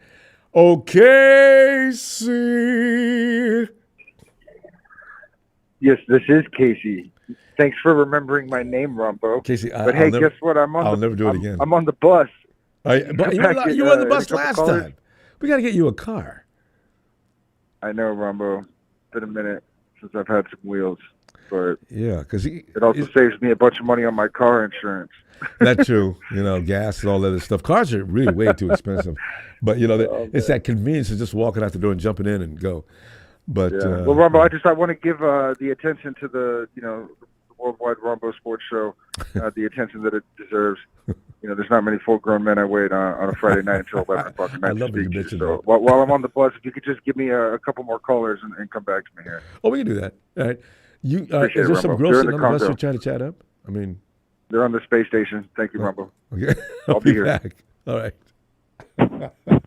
Ellis! Yo, Ellis. That was quick. No, we got to go back to him. He's on the bus, and I don't know what's going on. Bus driver's probably trying to put him off because he didn't pay his fare. Yeah. But Ellis, we're delighted tonight to know that, for me anyway, that there seems to be some compatibility with the players. And God bless Keith Wilkes. Actually, he's not working this year. I Googled him up to see if he's busy, and he's not. I'm hoping Kyle didn't ruin his career. But the players are all out for Sorenson and Staley, and Demo's just going nuts. Demo seems like his eyes have been opened up like no other coach has ever opened them up before. Demo, you never said anything like this about anybody else. My God, what is going on? So he loves Staley and what Staley's showing him. He's calling him the Kyle Shanahan genius of the defense. Can you imagine? But it's a good thing. Yeah. Assistant head coach and his hands-on defense is on the field, going through the motions with guys. I'm loving it.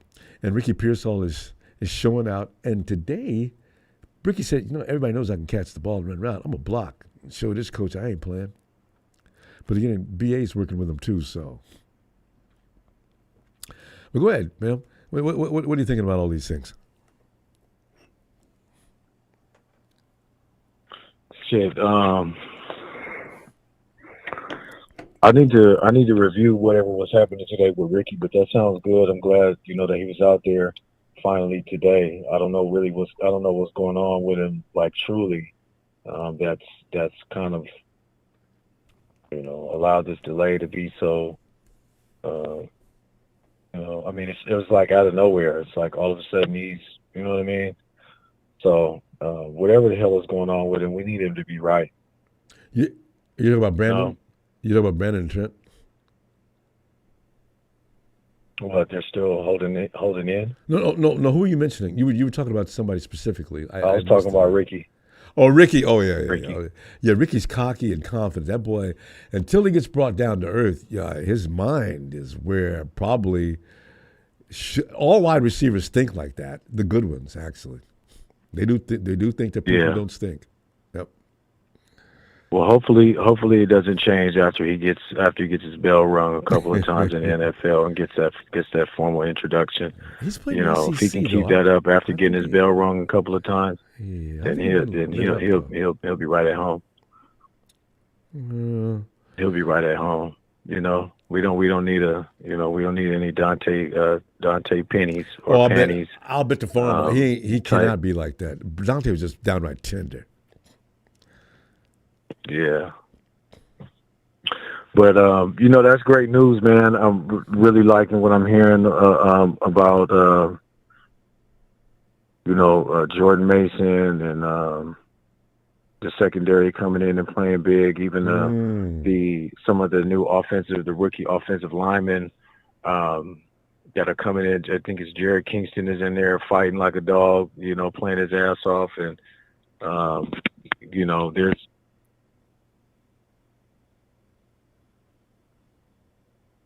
Ellis, I think you got disconnected. Ellis. Oh, there I you accidentally hit that damn mute button. All right. What'd you hear last? Something about. Did you mention something about Jerry Jones? I'm not sure. Jared Kingston was Kingston. one of the linemen that we got, one of the rookie linemen. But I was just saying, the rookie class, it seemed like we may have, filled some holes and got some really nice competition, some guys that could come in and be rotational pieces right away.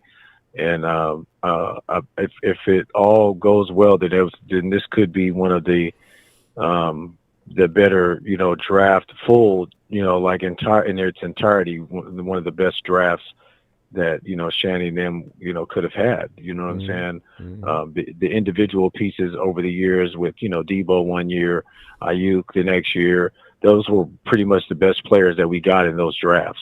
You know what I mean? Those are all separate years, but we have yet to have like a draft Multiple in its picks, entirety where we got like 4 or more players that are immediate impactful players. So it sounded like we might have that going on.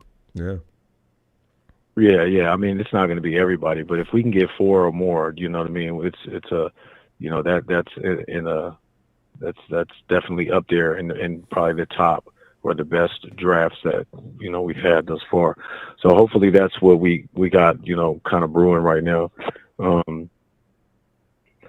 I'm concerned with, what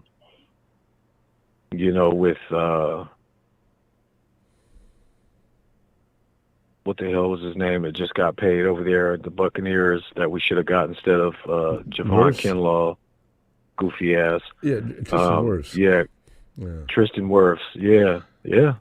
That's why. So that just look.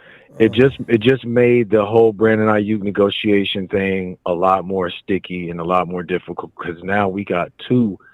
I mean, even if it's 3 years, I mean, we still got to pay Trent, upwards of, what I'm saying, 75, 85, 90 something million dollars if we get him for like the next 3 or 4 years because they restructured his contract. So I don't know what they did. We don't know what those restructures look like and how much he could be actually losing. But from what I understand, his deal was front loaded. So I think that towards the end of it, it was not going to be many guarantees anyway. I'm just not sure what the particulars of his restructure were when he restructured it 1 or 2 different times in the last 2 seasons. But he gets 23 the next Tristan year, Wirfs thing. and he gets 32 in that 3rd year. It's a huge jump. Okay, so see if they can find a way to just add 2 more years onto that, so it'll be 4 years, and then spread that money out. So give him a new contract, 4 years. Yeah, I don't know what could possibly Trent be wanting. Just can't imagine. Yeah, I don't see him paid, saying that he's ready to play more. Well, this is the problem. How the hell do you make him the highest paid if he's only going to probably play realistically 2-3 more seasons? At a high level? might could go 4. He might could go 5. But not at a high level. Yeah, at a high level or not. That's what I'm saying. He's got like 2 more seasons of where he's going to be able to actually be an impact and still be in that top tier status, even though he's a gold jacket offensive lineman. You know what I'm saying? Yeah. But yeah, so that's what I'm saying. So it's like, 4 years. What is he going to be, 40? I mean, who was that guy that was over there with the Rams that was there until he was 40 something? So Trent could do it. If his ass could do it, Trent could do it. Trent could do it. He's a better athlete than Whitehurst something. I forget his name. But anyway, yeah, whatever the hell his name was, Whitworth. Yeah, something. Anyway, so yeah, man, we need to, I know it's. I don't know, man. I don't really know what to make of all this now because it's like Deommodore Lenoir is coming up, Brock is coming up, what's his name is coming up? Our guard, Aaron Banks is coming up, and then we got Brandon Aiyuk, and we got Trent right now. And I don't think we're gonna keep Charvarius if we sign Demo, we're not keeping Charvarius, so he'll be gone. So we don't even have to worry about a contract with him. That's unfortunate. Because he wants to stay too. Yeah.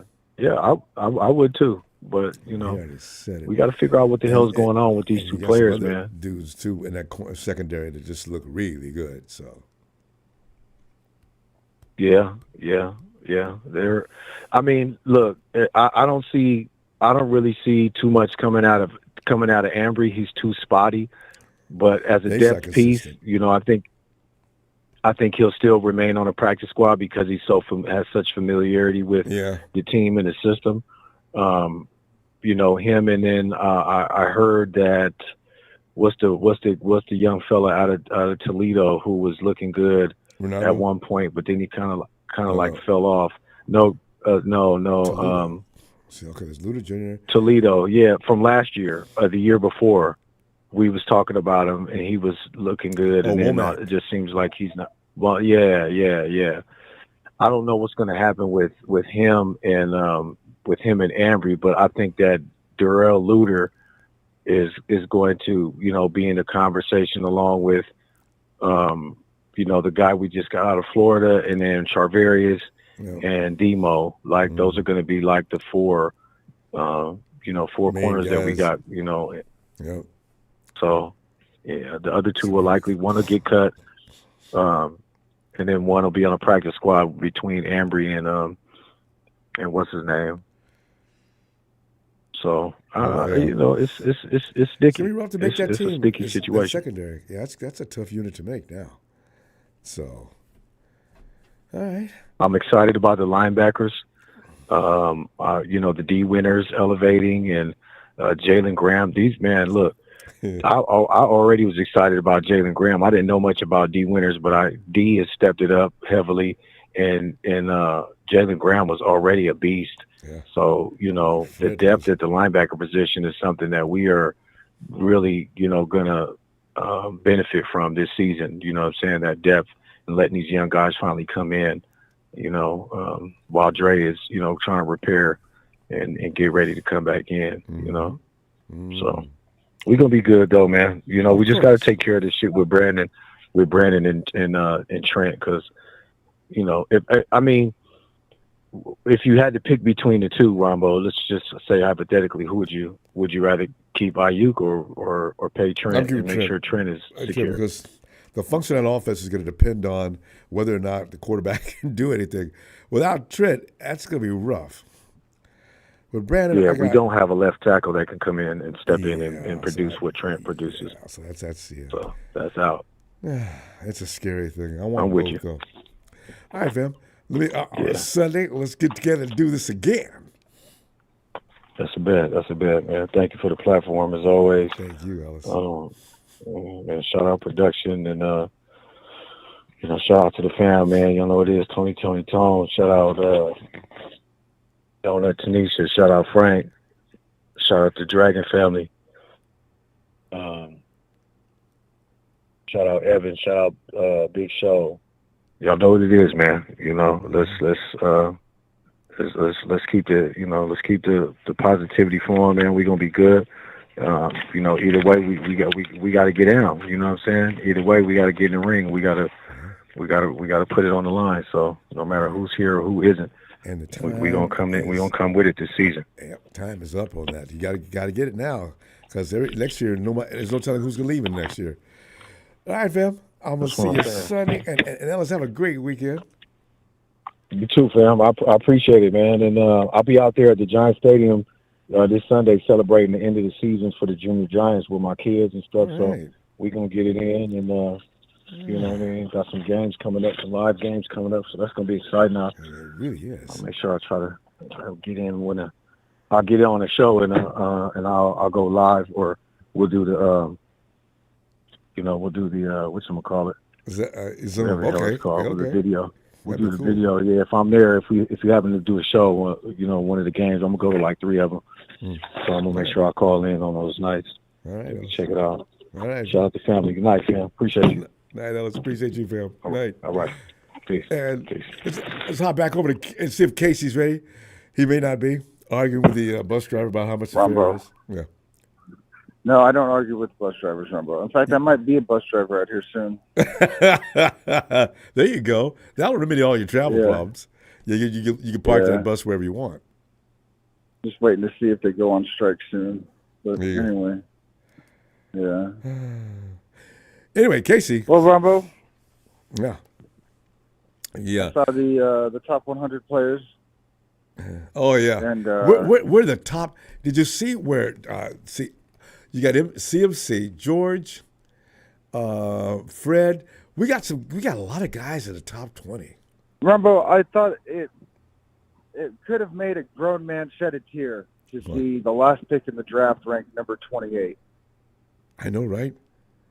I mean, then he's that was above something the top special, 50. Ronbo. It really is. That was really amazing. Especially, it's hard for me getting acknowledgement, any positive acknowledgement, outside of the Niner Empire.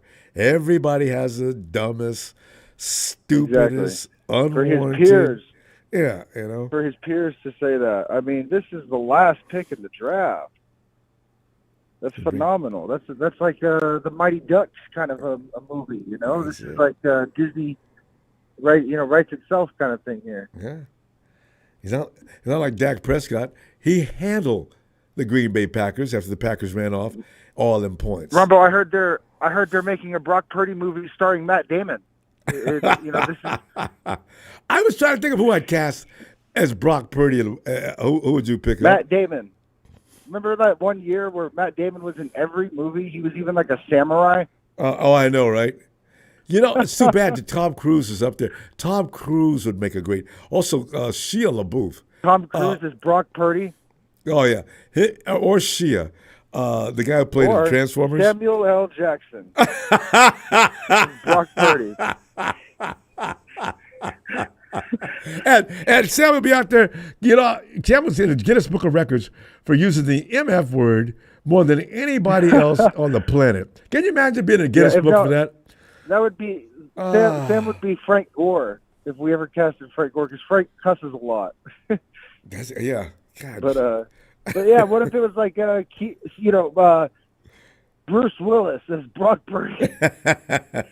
You got an image of Brock Purdy being a tough guy, and you're probably right. But he comes off kind of strong, but silent. Brock right? is I feel like Brock is the kid in school that's just like super chill, and until you see him and on it's the just game. really smart and at the right place at the right time. It's just like he has like no enemies. You know what I mean? You're hating on Brock? What the hell? Like, I obviously take Brock's side without even knowing what you're talking about. Right. You know, there's always a big man on the campus, though. Especially he plays quarterback for the school team, right? The guy has got an entourage following him all the time. I feel like he's the bookend to the Patrick Willis humble but hungry era, and he's going to bring the Super Bowl back to San Francisco or to Santa Clara. There you go. Oh, I got it. The guy from Dune. You know, he could do a good Brock Purdy. Who? He's got that same. I forget his name. The guy from Dune. Yeah, you know the one Zendaya's boyfriend in real life. The guy from what? Did you see Dune? D-U-N-E, the movie? No, I didn't remember. Okay. Anyway, it's a babyface guy that plays a tough guy in that movie. He could play Brock Purdy. I bet he'd do a good job, too. He's a pretty good actor. Yeah. Well, and I'd also like to address that, I heard Papa Dragon said something like the Niners are like the oldest team in the league. I don't know how much Big Show paid Papa, but I don't like the sound of this, Ronbo, and I don't think they're a very young. Well, you know, when he was saying that, I don't think they're a very old team. They average 28 years old. Man, who is it? Well, Ronbo, as a 33-year-old man, I have to say that sounds very young. Well, yeah, but try to think of a team that's got more older players, though. Then I would think by now Buffalo's got some old guys. But you got to have a good mix of it, right? As far as I can see, Robert, Brock Purdy is. I think Brock Purdy is the fourth best overall player in the NFL right now. I think you have to put Pat Mahomes, Lamar, and Christian McCaffrey in that top three somewhere, and then there's Brock. I don't think there's a better 5 players in the NFL. After that, I think Brock is like top 5 players in the NFL right now. I'd have to think about that for a while. I like that position. Well, his quarterback rating is first, right? And he's got third in touchdowns. What if Brock has 40 touchdowns this year and 10 interceptions? Would you be surprised? No. He had 11 last year, and look how many. No, Brock's legit. And he said he didn't feel his arm come back until like the end of October. I know, right? You know, he did that. Oh, look at what he's done. Like if Brock Purdy wins MVP this year, there's a good chance. Will you be surprised? I won't be surprised. No. He was in the running Brock Purdy's last year. getting 18 to 1. 18 to 1. I'm gonna put $50 on it. That's gonna win you $900. Yeah. Now that you mentioned number 4, Brock's in the top 10 though, because when you look around at players that are achieving things, and you got to go by that. You can't just go by because his name is this, or what guy's name is this, or Tom, and you look at Aaron Rodgers. Well, Aaron Rodgers by his name should be number 2 or number 3, right? But Aaron he's not doing anything. So you got to go by. Remember when that happened? Remember when he tore his ACL last year? That was on September 11th. And I remember there was this comment on Instagram that was like, "This has got to be the worst thing to ever happen to New York on September 11th." It did happen on September 11th, huh? Yeah, it was like the first drive of the game. Who said it was the worst thing that ever happened on the 11th? You know what's so funny? Because New York is so tired of the Jets. Yeah. I can understand them saying that. Yeah. I mean, can you imagine being a Jet fan? No, I can't, Rumble. Every year you're going to get beat up. I'm not like one of these people, from, say, I don't know, Detroit, that calls in because they don't have a Ronbo Sports. Detroit versus themselves. Detroit doesn't have a Ronbo Sports. I know you're there, Detroit. Show yourself. Thanks, Casey. Look what they're doing. We're going to have to go because it's getting late now. I'm going to pass out here. But listen, Casey, Detroit versus themselves. All right, Ronbo. Which is difficult for them too. All right, Ronbo. Thank you so much. I just want to shout out to Dan Brunskill and over-the-counter medication. I love when you mention Brunskill's name. And 49er Brian. Yeah, you forgot to give Brian a shout out. Why not, Ronbo? Shout out to 49er Brian. Shout out to Smooth, Ronbo. Shout out to me for being a 49er fan. And there you go. Shout out to the Congo, the space station. In case you're the first guy. I miss that guy. I haven't heard Jalen in a minute, man. Jalen cracks me up. He's all right, been in. He hasn't missed that many times. You keep listening. He might be in shortly. He should be a lawyer. Like the funny thing is, he makes really good arguments, Rumble. He does. Yeah, it gets me every time. All right, Case. See you Sunday. Later, Rumble. Nice. Casey, you're the man. Casey, the only guy that ever gave a shout out to himself. I love it. Brian, get in here, man. Talk to me about the things that are going on right now. Bravo, what is up? Oh, the defense is just loving it, man. I'm telling you right now, I'm glad they're inspired because last year they didn't show that same kind of energy, and this year they're showing it, and we could see the 49ers we're used to seeing from years gone by. That tenacious, vicious. Every time a person decides to run, he just should have had a better decision to make. Oh, I can't wait to see this defense this year. You already know the offense is capable, but that D. And Ricky Pearsall is growing. He's blocking. How did he know to do that already? I know. Exciting, isn't it? So exciting. Can't wait till next week. Oh, I'm so pumped. I can't wait till we tear up some Ram ass, too. It's going to be great. Oh, and there's already beat writers saying, can the Rams stop the 49ers from winning the NFC West? I said, oh, yeah, of course they can. Yeah, they can do it. As I say, you guys wrote that Not up. with that defense, they're not. Yeah, I said, you guys, I'm telling you right now, if you guys and they think had the a Rams quarterback, and their cornerback went down, too. Yeah. One of their cornerbacks is down. Yeah, I heard about that a few weeks ago. So they're dropping like flies in L.A. land. Wishful thinking. But our schedule's going to be rough, Brian. It really is scary. We get no rest. It was rough last year. Yeah, but this year we don't get any rest. Other teams are getting way more rest, and we're playing 2 Thursday night games. Well, how far apart are they going to be? That drives me nuts. Those are tough. Yes, George Kittle's already looking at it at a positive side. Well, we get a long. It's sort of like a mini break or a mini bye. George, I don't know, man. Go hard. Hey, go hard. I said, I don't know if they got to be at least 5 weeks apart then, minimum. Yeah, Man, Ronbo, we're talking about practice right now, right? Yeah, well, yeah. That's why I'm not worried about nothing, man. Yeah, especially Brock just Purdy's so pumped. INTs, of which Chris Sims comes on and says, I'm a little concerned because Chris wants to stand out from everybody else. I'm a little concerned with 7 turnovers in 2 days. I mean, as long as I've been around the game, I've never heard of 7 turnovers. And just, Chris, you know what? You weren't that good, okay? Yeah, so I don't know how you got him licensed, and, God. Florio switched seats or something. Now Florio's not so hating on us. Now I know, right? Chris Sims is turning his back on us. I don't know what's going on with Florio. You got a good point there. Florio hasn't said anything nasty about the 49ers in a long time, actually. No, he's learned his lesson or something. Now we just have to get Nick right and a couple of these. Yeah, Cowherd's getting trained, a little weird. Yeah. Joy Taylor's Cowherd's always been a weirdo. Well, now he's a Rams fan. Right? Joy Taylor. For once, I want Acho to say, Joy, what is your feeling on the thing? Well, I don't think Brock Purdy, if Brock Purdy didn't have the players he's got, well, I don't think we'd be talking about it right now. Joy, you know what? How many quarterbacks are doing well with no talent around them? Why do you people keep saying that? I don't get that. Man, that burns me up. Half the time, Ronbo, I'm not trying to be weird, but she needs to just be quiet and put her boobs away. Nobody's listening to her. Everybody's just looking at her chest. I'm just being honest. No, it's true. And she loves to put those out there. Oh, my God. No, she's fun to look at, but Joy needs to stop picking on the Niners. She's fun to look at. She is. But I get when she opens her mouth and starts talking about the Niners, and she doesn't talk about it, but it says something about Dak. Oh, she loves Dak. Yeah. And she'll defend Dak's him. Her boy. Oh, she'll defend him over and long too, man.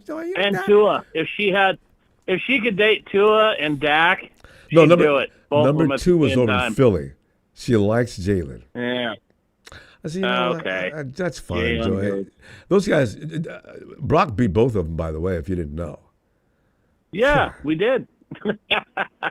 Brock's not going to get any respect till he gets the Super Bowl, and that's happening soon. That's true, so. and we have to go ahead and just accept that and stop getting mad with people if they want us to get mad. Brian, I'm sure that analysts and people around got a profile or a face in the NFL. They love pissing 49er fans off because most of us will retaliate, and they love it. Hey, Ronbo, we are the Lions of the NFL. The 49ers are. And what do we care? The opinions of the sheep. We don't. I know. They're just food. Especially the Rams fans.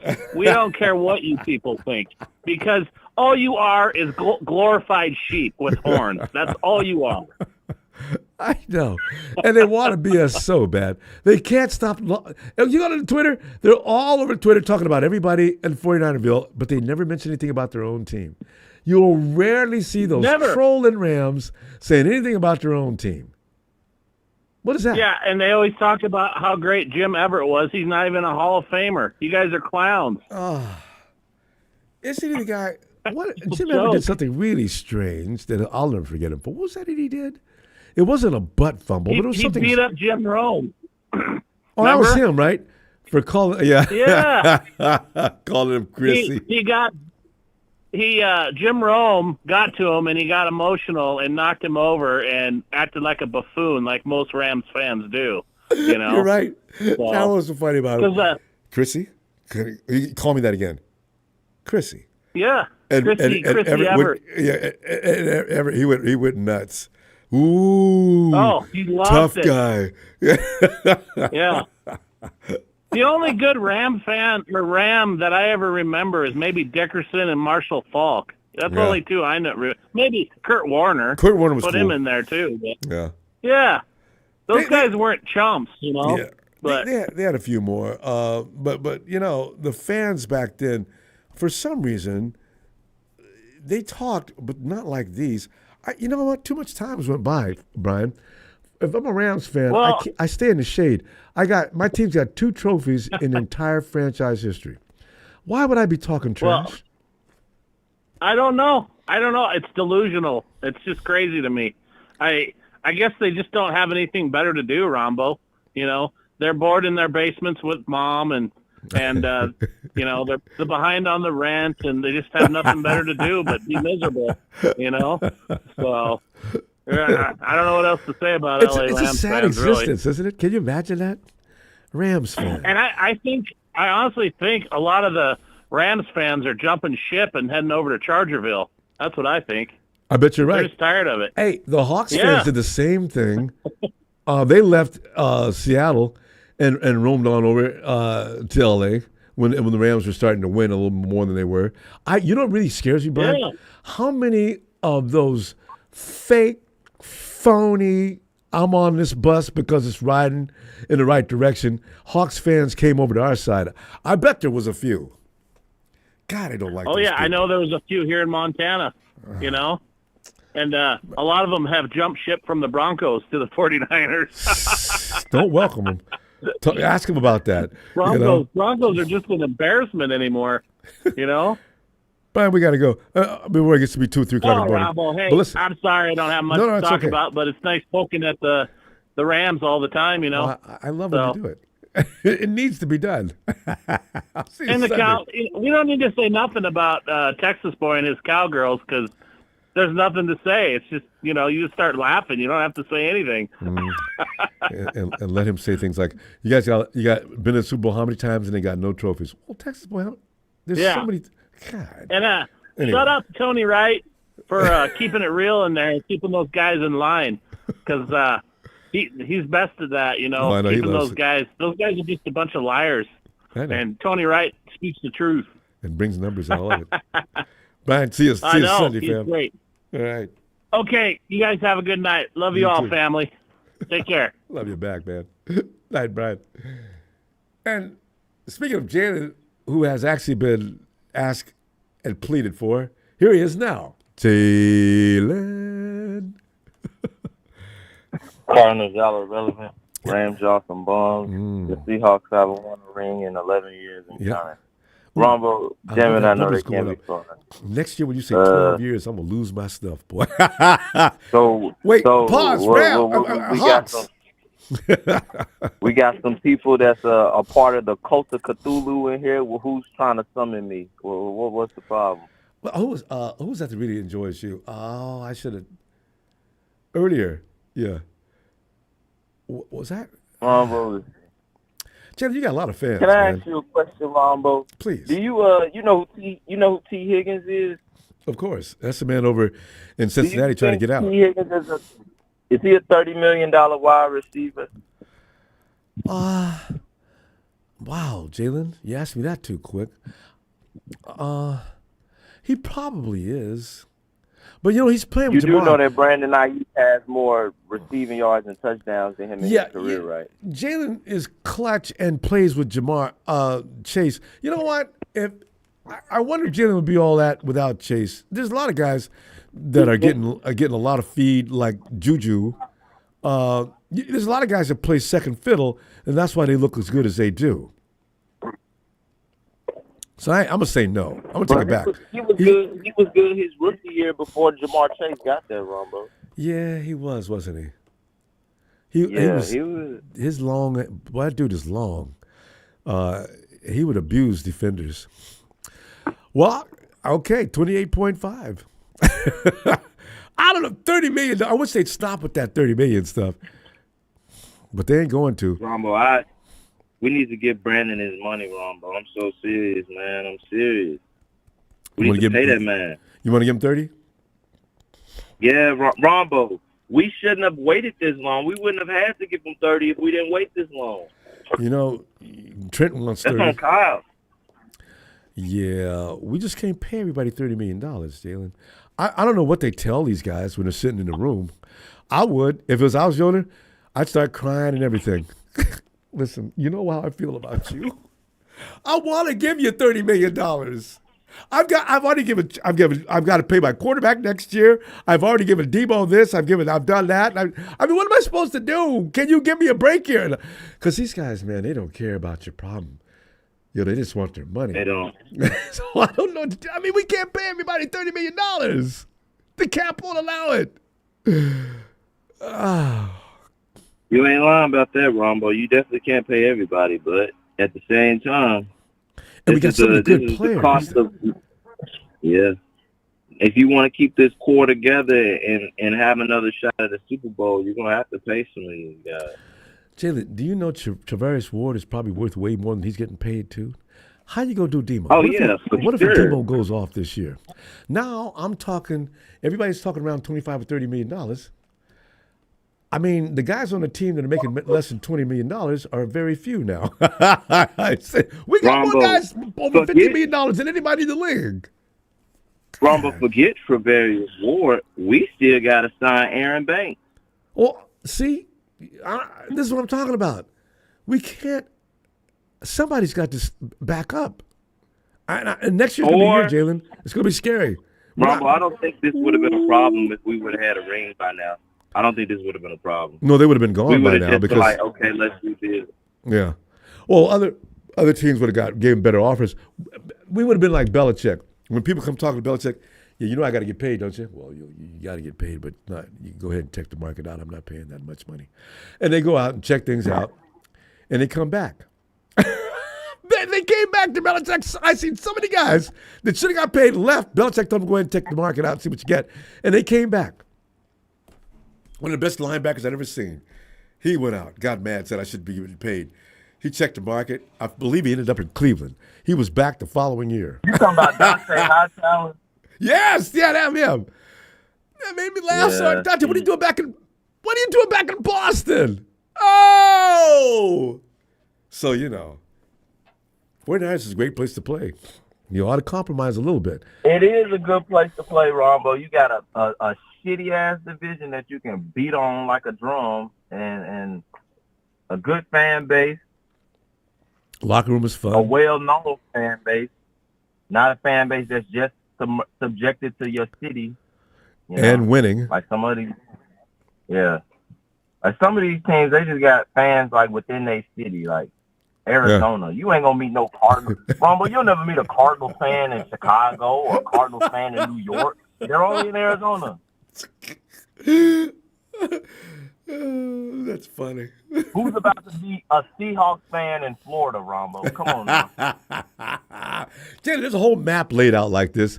And the Cowboys, the 49ers, the Steelers, the perennial teams all got fans, even in Europe. You're funny. You mentioned the teams that just have no world prestige. Cardinals. That's hilarious. The Rams, they have a few. Nothing to compare with the teams I mentioned before that, though. Who else? They play in Los Angeles. That's the only reason why they get any type of. They play in Cali. That's the only reason why they get any type of recognition. Yeah, that's the biggest market in the United States. So, yeah. Yeah. So, by default, because God knows when nobody's talking about those scrubs when they was in St. Louis. I know, right? I mean, it really weren't. Nobody cared. And then they won a Super Bowl. They got a little love then. But if you was a Rams fan, you didn't pay no mind because they're in St. Louis. Some Rams fans did go with them in St. Louis, I guess. But, Well, Rob, I'm not really here to talk about the sorry-ass, garbage-ass Rams. I'm here to talk about the what we need to do to make the 49ers great again. Yeah, go ahead because we're down to the last minute. Can you make it real quick, James? I want to hear it. Well, Rombo, here's what needs to be done. Kyle needs to start, and I'm being serious. Kyle needs to start playing these young guys more. He can't keep sitting guys in the first year, red-shirting people, sitting guys in the second year, third year. He has to start putting these guys out there on the field, Rombo, because when these vets start breaking down and it's time for them to move on, now we're looking like we don't know where to go in the next direction because we don't know who we have behind them. Yeah. Because you've been sitting guys like Danny Gray and Jordan Mason for I don't know how long. for no reason. Well, the thing is, you're paying $30 million to everybody. Remember, see, Jay, that's the thing. If I got to pay this guy, I got to work him. That's the issue. But Ronbo, you don't have to pay a young guy like Danny Gray. No, I know, but that guy that's sitting down to let Danny play, I'm paying him. You're not paying Brandon Aiyuk, Ronbo. You're gonna have to pay Brandon Aiyuk. Yeah. So, and we may even see Ricky Pearsall, Ricky the Great. Ronbo. Yeah. Ronbo, look at what the Steelers do. They draft a good wide receiver every year, and they always find a way to replace him. That's amazing. They do, and they play him because I want Pickens. And exactly, Ronbo, and they play them every year. And they usually earn the right to play. Claypool, Pickens, all those guys get to play their rookie year. You a rookie for Kyle Shanahan? Whew, good luck. Hold my clipboard for me and listen. Pay attention to what's going on out here. Coach, I'm a first-round draft pick. I know. I mean, Ronbo, I don't even think Solomon Thomas was a day one starter, was he? No, he's platooning with Eric. Yeah, Ronbo, this man doesn't even, look at Trey Lance and Solomon Thomas, 2 top 3 players. He didn't even start those guys. Yeah. Well, they told everybody that Trey was going to be a project. You know how I feel about that. I know. You don't spend 2 first-round picks and on 2 a project. First-round picks. I know. They learned. I bet the 49ers won't do that again. Anyway. Well, yeah, I know, but they better not. Oh. Jalen, let me see it Sunday, Jalen. Ronbo, let me get a Niners shout out. Oh, yeah. Niners!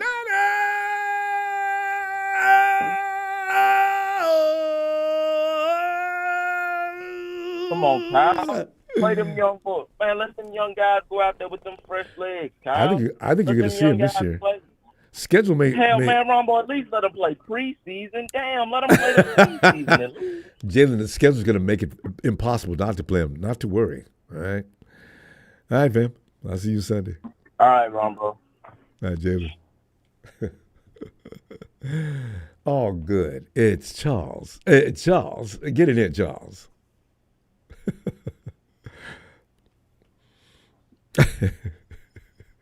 Hello. Charles, come on in, man. I was talking to you earlier. I was talking about how my boy Demo is doing great things, and he looked upon as be one of the guys that's going to be one of the stars of the team this year. I thought about you. I think about you every time I read about Demo this and Demo that.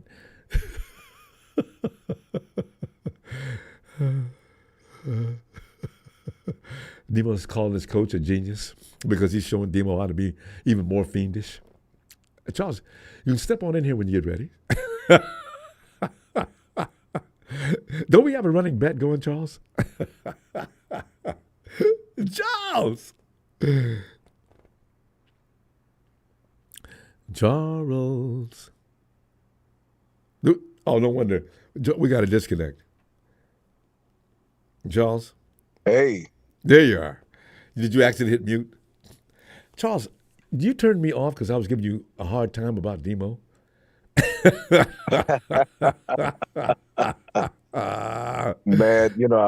I've heard all these stories. Yeah, Demo's doing this in camp. Oh yeah, he's doing this in camp. He's doing that in camp. Yeah, looking good. I mean, it's but he has to. He's got to show up. His job is on the line. He's got so much competition. I've been reading the same ones that you've been reading, and it seems like this cornerback group is really special. So oh yeah. So Demo, he's according to Grant Cohen, and a few other ones, they've been raving about his play. How great he is, yeah. But we gonna see. We're gonna see how he plays in the preseason and how he plays in the regular season. We're not worried about the preseason. At some point during the middle of the season, Charles, I want you to have to finally come in and say, as Demo's leading the team in stats and this and that. Charles, remember I asked you in August, I said, Charles, listen, right around end of November, you can come in and say, listen, I want to tell everybody, I want to, first of all, make a public apology. My feelings about Deommodore Lenoir were off by a little bit, and I'm proud of him, and I'll stand behind and support him between now and Super Bowl 59. I like the way that sounds. Scrappy Doo will never be Scooby Doo. So that's what I call him. I call him Scrappy Doo because he's not agile. He's not fast. So I know all these reports. I know all these reports coming out of training camp. He really ain't that quick. I know all these reports coming out of training camp talking about instincts and he's got instincts and he's all anticipation skills. That can be better than speed for a lot of players. You said his instincts? Is that what you said? Yeah, Demo. He gets in position to make plays. You said his instincts. You didn't like that, did instincts. His instincts. Why you didn't like that? He got why you don't? his instincts. He don't have instincts. Yeah, that's Charles. He makes a lot of plays out there. Last year, I see the ball going towards Javarius more than I did Demo a few games. Yes. Ronbo, when you set somebody 8 to 10 yards off the offensive line, off of the line of scrimmage, and you have a quarterback throwing at that receiver. No, wait a minute. When the player is standing right there, and the quarterback throws the ball, wait a minute. Anybody can Charles, run up on the ball and intercept the ball. Charles, that's what happens with him. Charles, whose fault was that though? That wasn't his fault. Yeah, but that's not. You're not covering the wide receiver. You're playing zone. That was Coach Wilkes' scheme. He wanted to keep everybody in front of him and ensure that they'd stay in front of him. But he made them play off too far. All of them were playing off too far. I think Kyle must have had a talk with him. And he finally closed that gap. But that was due to Coach Wilkes. That was the way he wanted to do it. Yeah, but that's the only way he can. That's the only way he can get intercepted. He can't cover. He got two left feet. He got two left feet. Okay. He can't run. So you do realize, of course, I'm going to be keeping numbers. I'm going to keep my Charles log of Deommodore Lenoir. I'm going to mark down and keep them stats and read them off to you every time you call it. All right, Charles. Middle game, 15 minutes left in the game. 3rd and 4. Demo came in and picked the ball off. All right, Charles, that's 1. They sent him in on a blitz on the next play, Charles, and it was quick. I mean, he took that quarterback down in a heartbeat. I mean, just go on and on. Detroit versus everybody. And Charles, I'm also going to keep a record of the Demo mess-ups, and then we can compare those numbers. Hey, I'm gonna say this. I'm gonna say, he's doing so much better in camp. He's probably on the PDs. Because he been playing. He been playing only well until this year. He probably on the PD. He probably gonna be sitting out for about 6 weeks. You're never gonna admit that he's been doing a good job. That's all right. That's probably what's helping him. Yeah, but I'm looking for, as long as he continues to do what he's doing, I'm fine. Now you can go ahead and not give him no love. I'll give it to him. He probably. Okay, so I got a question. So which one would you consider to be better, Ahmad Plummer, or Deommodore Lenoir? Wait a minute. Who is you Ahmad? Remember number 29? Number 29, Ahmad Plummer. We got him. We drafted him. I'm thinking his 2000. name. I do remember this name. I'm trying to remember was he good. He lined up. You remember he lined up against Randy Moss his rookie year. Randy Moss pointed at him. Yeah. And preseason no, he didn't stop him. But that's who we drafted. We drafted him, and let me see if I can think of another. We've had so many bad cornerbacks. We've had some bad ones. Oh my God. Plummer. I remember the name. I just don't remember exactly about him. Anything. Okay. Yeah. I remember him. He was from Ohio State, and he couldn't cover. He could cover just like Deommodore Lenoir. Remember that real tall corner we had? Was he a safety? Mike Rumph. Was that him? Mike Rumph. Yeah. The guy from the kid from Miami, University of Miami. He got smoked. Mike Rumph. Oh my God. Yeah. Ooh, that was frightening. Yeah, man. Some of those guys are so bad you do not forget them, Oh yeah, we had some horrible cornerbacks. My God. Now we always had bad cornerbacks like Deommodore Lenoir. Then we always have excellent linebackers. I don't Yeah, I know what's know. going on with that. That's amazing. We got that dude. We got now. He looks like he's going to be a goodie too. Fred loves him. You talking about the strong safety? No, the linebacker that we just drafted year before last. You talking about Winters? No, the other one, Jalen Graham. Is his name Jalen? Graham. Okay. Yeah. And, Jalen Graham. Yeah, you got it right. Fred said, "Dude is having the best camp of anybody." I said, and Fred's talking about everybody, not just vets and rookies. That's who I can't wait to see play. Winters and Graham. Man, I was hoping they would come out and have a pretty good camp last year, and we get to see some really good play from those guys, man. Especially Winters, man. I watching him play in college at TCU. Oh my God, he was awesome. They're not gonna let him go because I don't even know if they're gonna renew Fred for next contract. So if Winters looks good, it's gonna be him and Jalen's show. Charles. Yeah, but he's not gonna. Neither one of those are gonna play middle linebacker. Yeah, that's right. Fred's always gonna be that Mike, ain't he? So yeah. Yeah. All right. Fred. Look at that. I got you calling you Fred. Charles, I'll see you Sunday, fam. Okay, all right. Love you, Ronbo. Hey, love you back, fam. You can't hardly wait to get you to say, yes, Demo's looking good, Ronbo. The words just ring in my head. Well, we're going to see. Yeah. And I know you'll be delighted if he does, too. All right, fam. I see it. I would, but, he might get pulled for PEDs. You think he's on drugs now? I will see you Sunday, Charles. What we got time? Okay, all right. Bye-bye. All right, fam. I love it. I used to have discussions with people about Jimmy Ward. People talked about Jimmy Ward like he was the worst football player in football history. I stood right behind him. I knew it. Demo, watch. Tell you, some guys just got it. They may not have everything you like about them, but they'll get it done. Hey, Tony! How you going, brother? Tony, doing all right, man. Just we got football coming up next weekend. I didn't realize it snuck up on me so fast. God, I'm delighted. Football. Yeah, the older you get, the quicker the years go, don't they? Weeks, days, hours. No.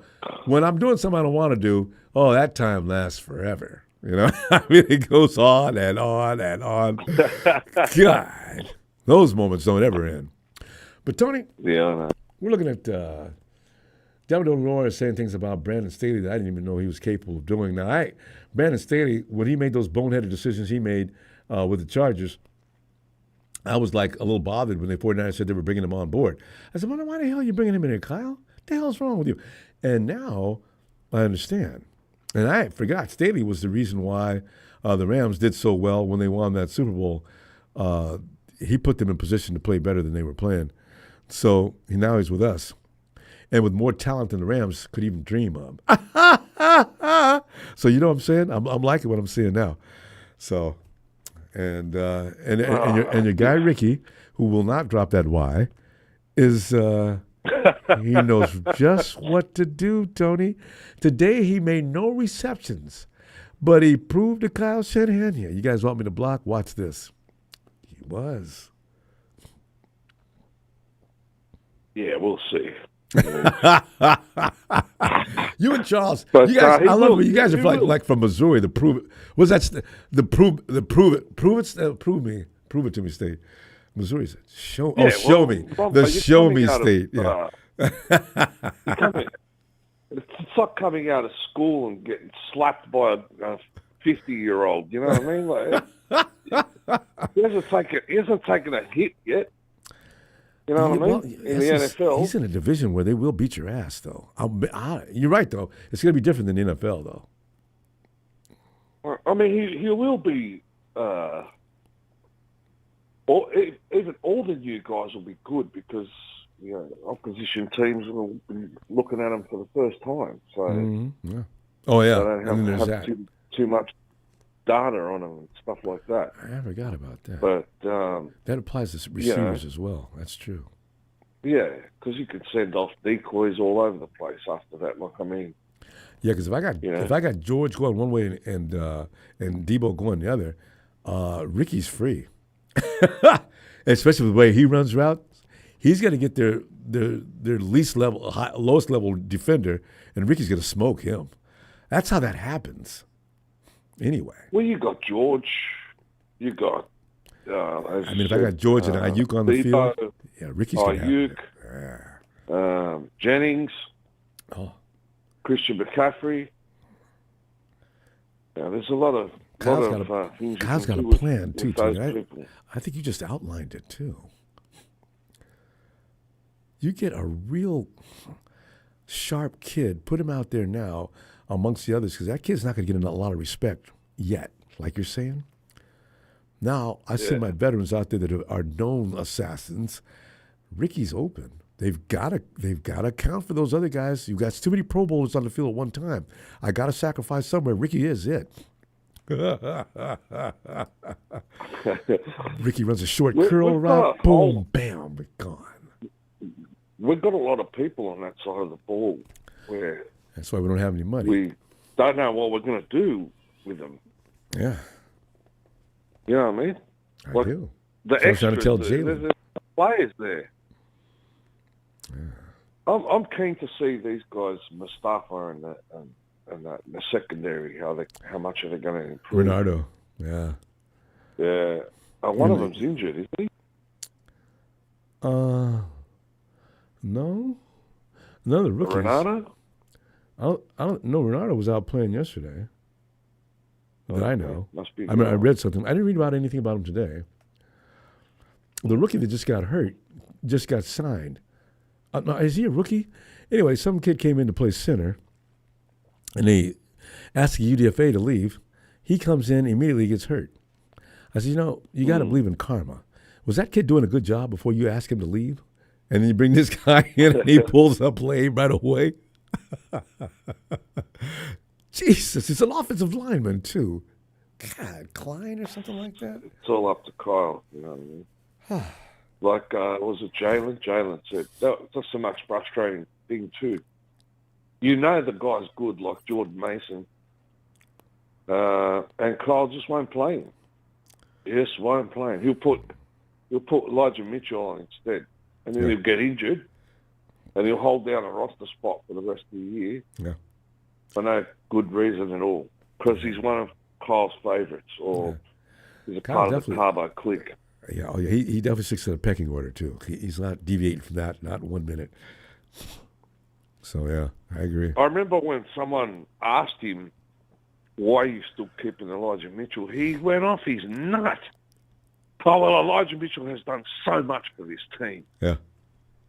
Well, he's probably been asked a bunch of times. That's what we put him in that temperament. Well, if you're so frustrated by being asked that question, you ought to think about it for a minute. Why are people asking you that? Yeah, but is that how the rest of the league runs, Ronbo? Do they go on what people have done for the team or what they're doing at the moment? To some degree. But Kyle goes to extreme. You can't have sentimental, erotic fantasies about these boys in your private time. It's about winning the Super Bowl. It's not. And the Kansas City Chiefs are favorites. Well, yeah, every year. And they're hell bent on getting 3 too. So they're going to be tough. They're not tired. So,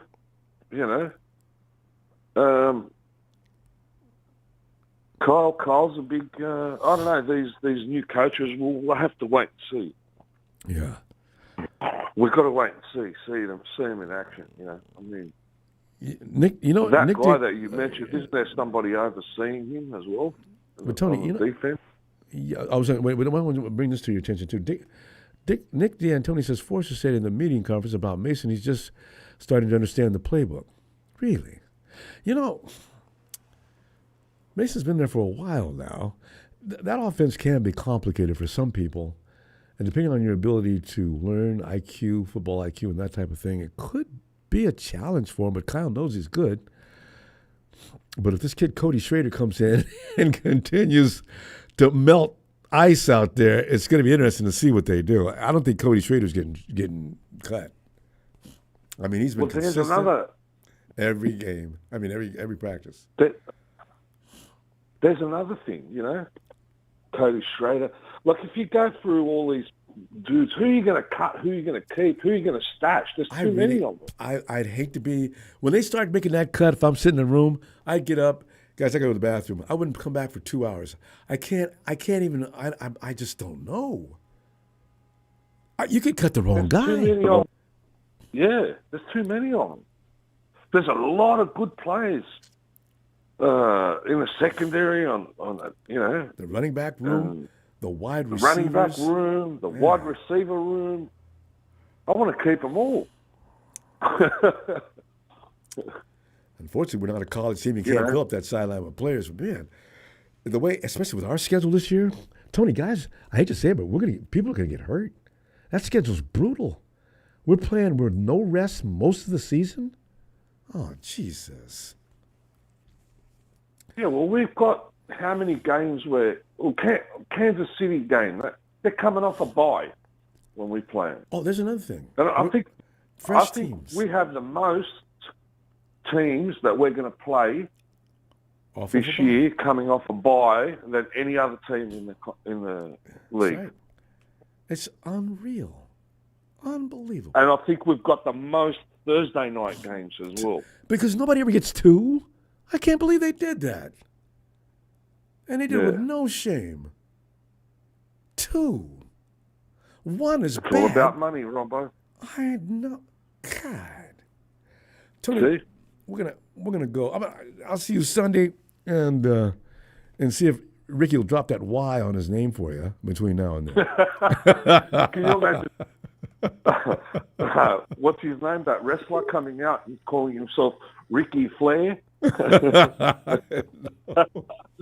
of Ric Flair. It seems to me there was a wrestler way back called Pretty Ricky.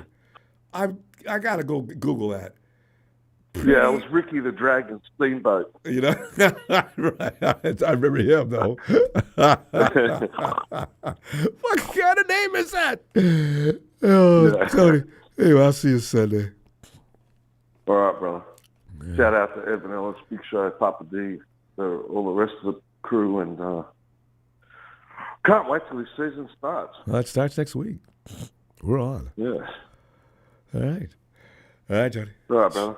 Cheers. Cheers, my man. Here goes Tony. Hey, you know what? Hold on a second. Got to make a quick run here. No, I wasn't drinking before I started. I just have to go to the bathroom. Hold on a second. I don't drink like that.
It's Tony ATL.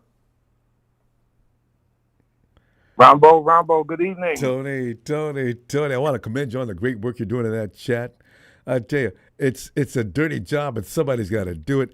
We're going to give out awards at the end of the season for 49er Brian, Tony, of course. Not me, Sharice. I was about to, and Sharice. Sharice is tenacious. She jumps on and she does not get off, and Texas boy, and they're always seem to be going at it. You hanging there, Sharice? You're doing good work. I love it. Doing God's work. Tony, come on in, man.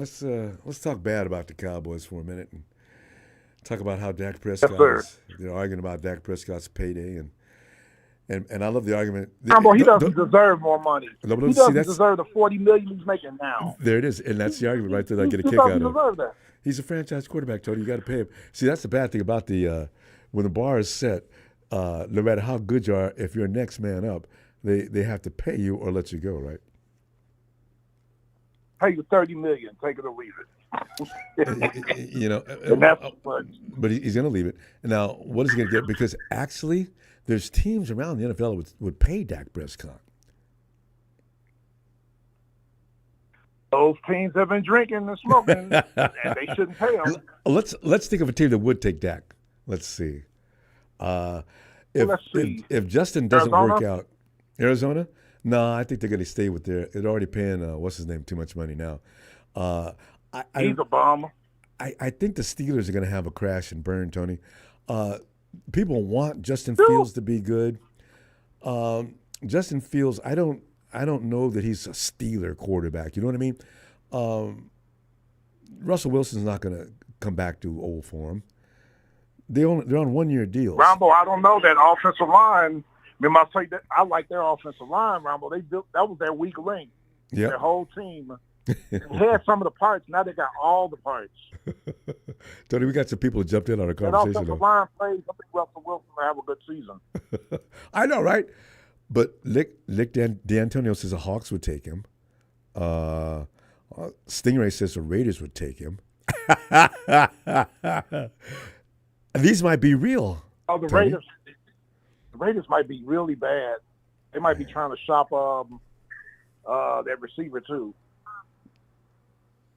I don't think the Raiders going to be that good. Ronbo, the only news I heard, I got 2 pieces of news for you. Please. We played our annual practice in Mercedes-Benz Stadium tonight. The Falcons, it was on NFL Network and all, and a lot of the fans were there. I'm going to check but that that's not the big story. You remember when last year, it was like in October 2nd, the first week of October, Geno Smith scrambled against the Giants in New York, ran out of bounds, got tripped before he got out of bounds. Oh, didn't they hurt his knee? Somebody rolled up on the field. Yeah, I read about that part. Yeah, I heard about his knee. They said it's okay. Did you hear about that? That injury reoccurred? Yep. He had an MRI. I read it. It would probably be okay. Not yet, but yeah, that's what they said. Yeah. But that's concerning though. It's a good thing they do got Sam Howell. Sam Howell started all last year for Washington. I forgot they had Sam. 21 interceptions. But they need to get a quarterback behind Sam Howell. They only got 2 quarterbacks. They do, just in case something does happen to Geno. Yeah. So we got Taylor Heineke. If they want to trade us a 4th or 5th round pick for Taylor Heineke, we got 3 quarterbacks. Oh, I saw that Heineke. Wait a minute. What? Yep. I thought I saw Heineke yesterday. Were you were the Falcons in a Hall of Fame game? No. I thought I saw Heineke threw a touchdown to somebody yesterday. Who? No, that was Rippin. Oh, okay. And I forgot who. Because I only watched the highlights. I couldn't watch the whole game. Yeah, where's Heineke? I've not heard from him. He's with you guys, huh? Yeah, he played a couple games last year when Desmond Ridder was benched. They're paying him like $3 million a year. I think he took a pay cut too this year. But Taylor Heineke and Sam Howell was teammates at Washington in 2022 when Sam Howell got drafted. Wow. But Seattle's going to be looking for a quarterback just in case. As early as next year? Smith, it was the hip and the knee with Geno Smith with that. And they had an MRI, and they're not telling us what the MRI says, but they says he's okay. They're just holding them out of everything. But they better get another quarterback. I don't know why they didn't draft one this year. Everybody expected them to draft a quarterback this year, so I was kind of surprised. Yeah, I was shocked too. Yeah. Well.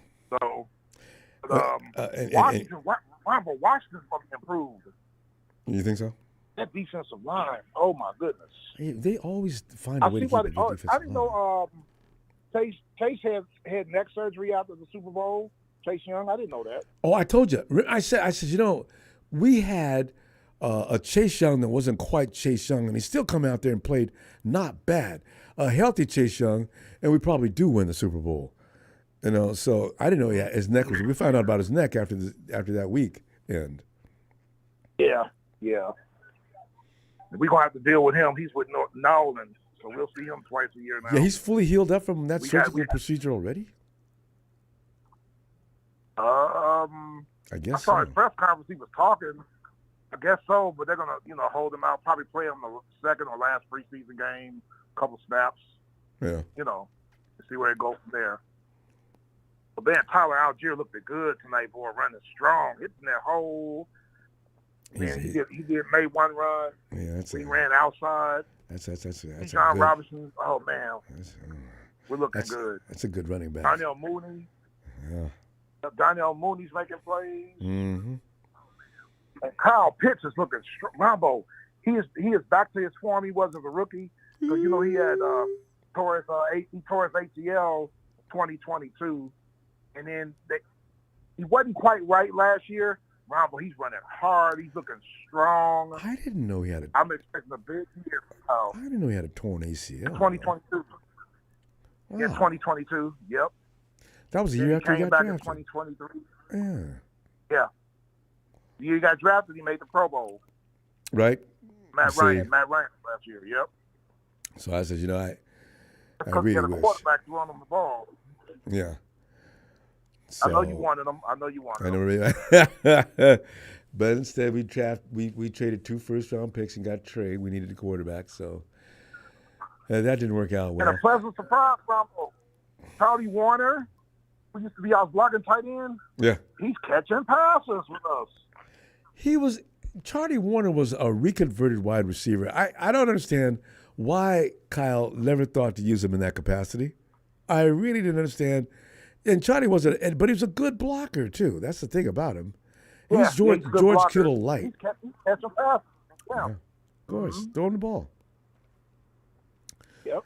So yeah, you got a good player there, and you've also got our steady from a long time too. Dwelly, He's a good route runner. He is. Yeah. And if you put the ball anywhere near he can get it, he's gonna grab it. He is.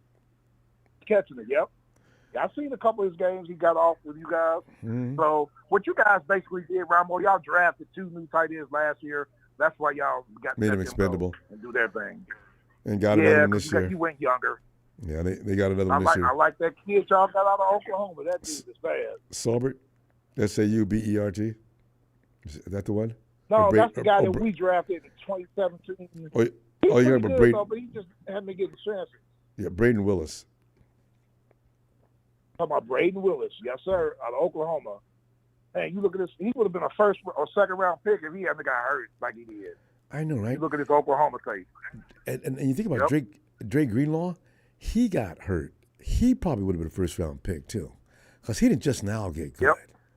So one thing I do give the 49ers credit for, know when an injury can heal and when a player can actually contribute at some point soon.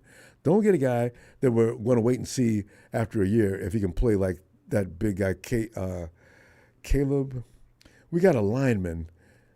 He will not heal up. He's out there again. Caleb, what is his name? He's got it. Anyway, I don't see him playing this year. I mean, I think he's hurt now. Every year. Did y'all pick up a lineman today? Yeah, he got hurt immediately. Offensive lineman. They got rid of the kid that was in there and brought this kid in. He came in and immediately got hurt. I says, ain't that a B? I thought it was the guy used to play with Carolina. I can't think of his name. He out of Ohio State, but he was with Carolina. Y'all picked him up? Came in and immediately got hurt. I've heard of him too, but I can't remember his name. Yeah, he's really? Center position. Yeah, he's got to heal up now. I'm not sure what his injury is because I just read the headline. comes in. 49ers release some guy named Mays. They pick up this guy. He's immediately hurt. I says, what are the odds? He couldn't wait till tomorrow, How's the next Pooney day. doing? Pooney is getting a lot of reps because people are injured, and Kyle's starting to love him. Because like any other player that's a good player, Tony, you give him enough reps, he's going to show you he's worthy of the position, right? Yes. And Pooney's showing him. Yes. Look, I'm looking for – you can pencil him in right now.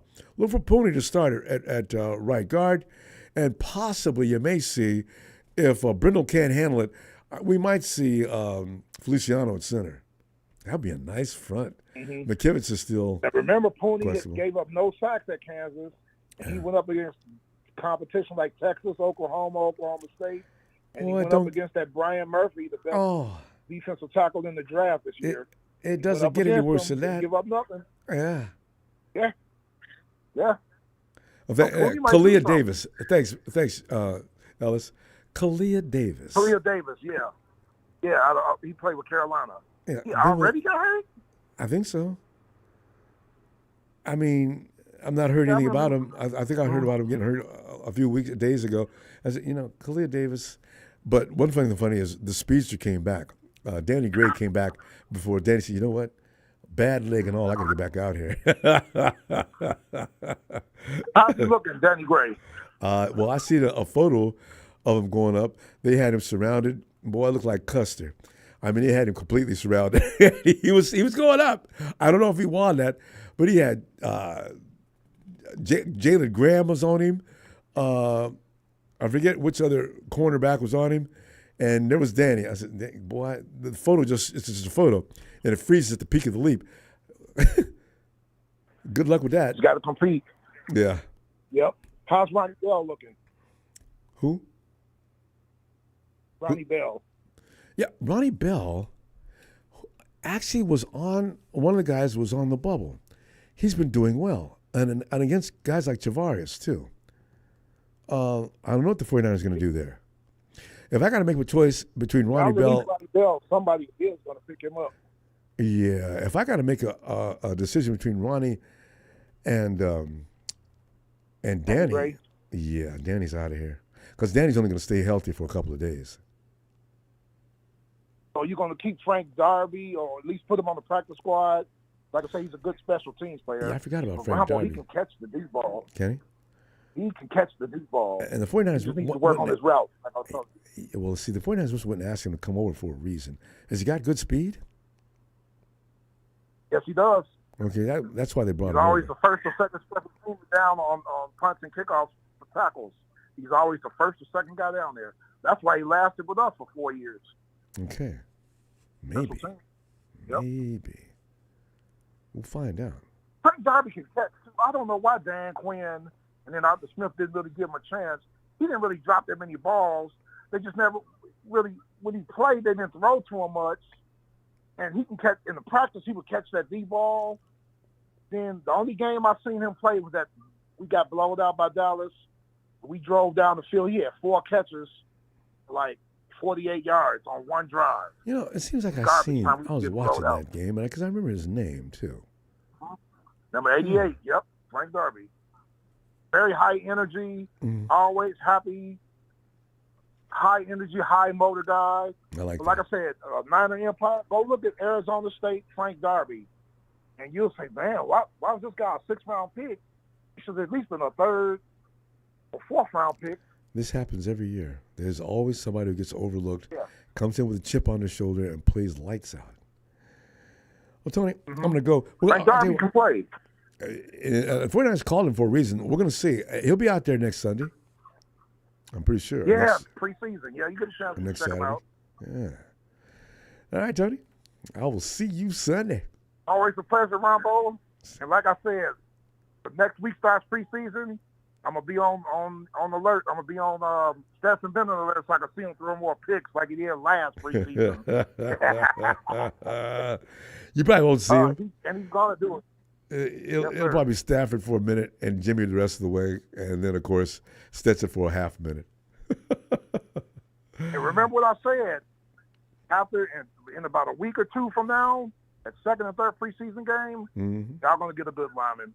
Because somebody's a numbers game that ain't gonna make it. Well, that's right. After the cuts, that's right. But we don't have any money either. That's a bad thing. We'll see. They can cut somebody to make some money, I guess. Sir. All right, Tony. Always a pleasure. See you Sunday. All right, take care, sir. All right, you too. Yes, all right, sir. Tony. And Ray Jr., thanks, fam. Ray Jr. always making sure you pay that compliment. Thanks, Ray. So anyway, I guess we'll call it a night. Fam, I will see you Sunday.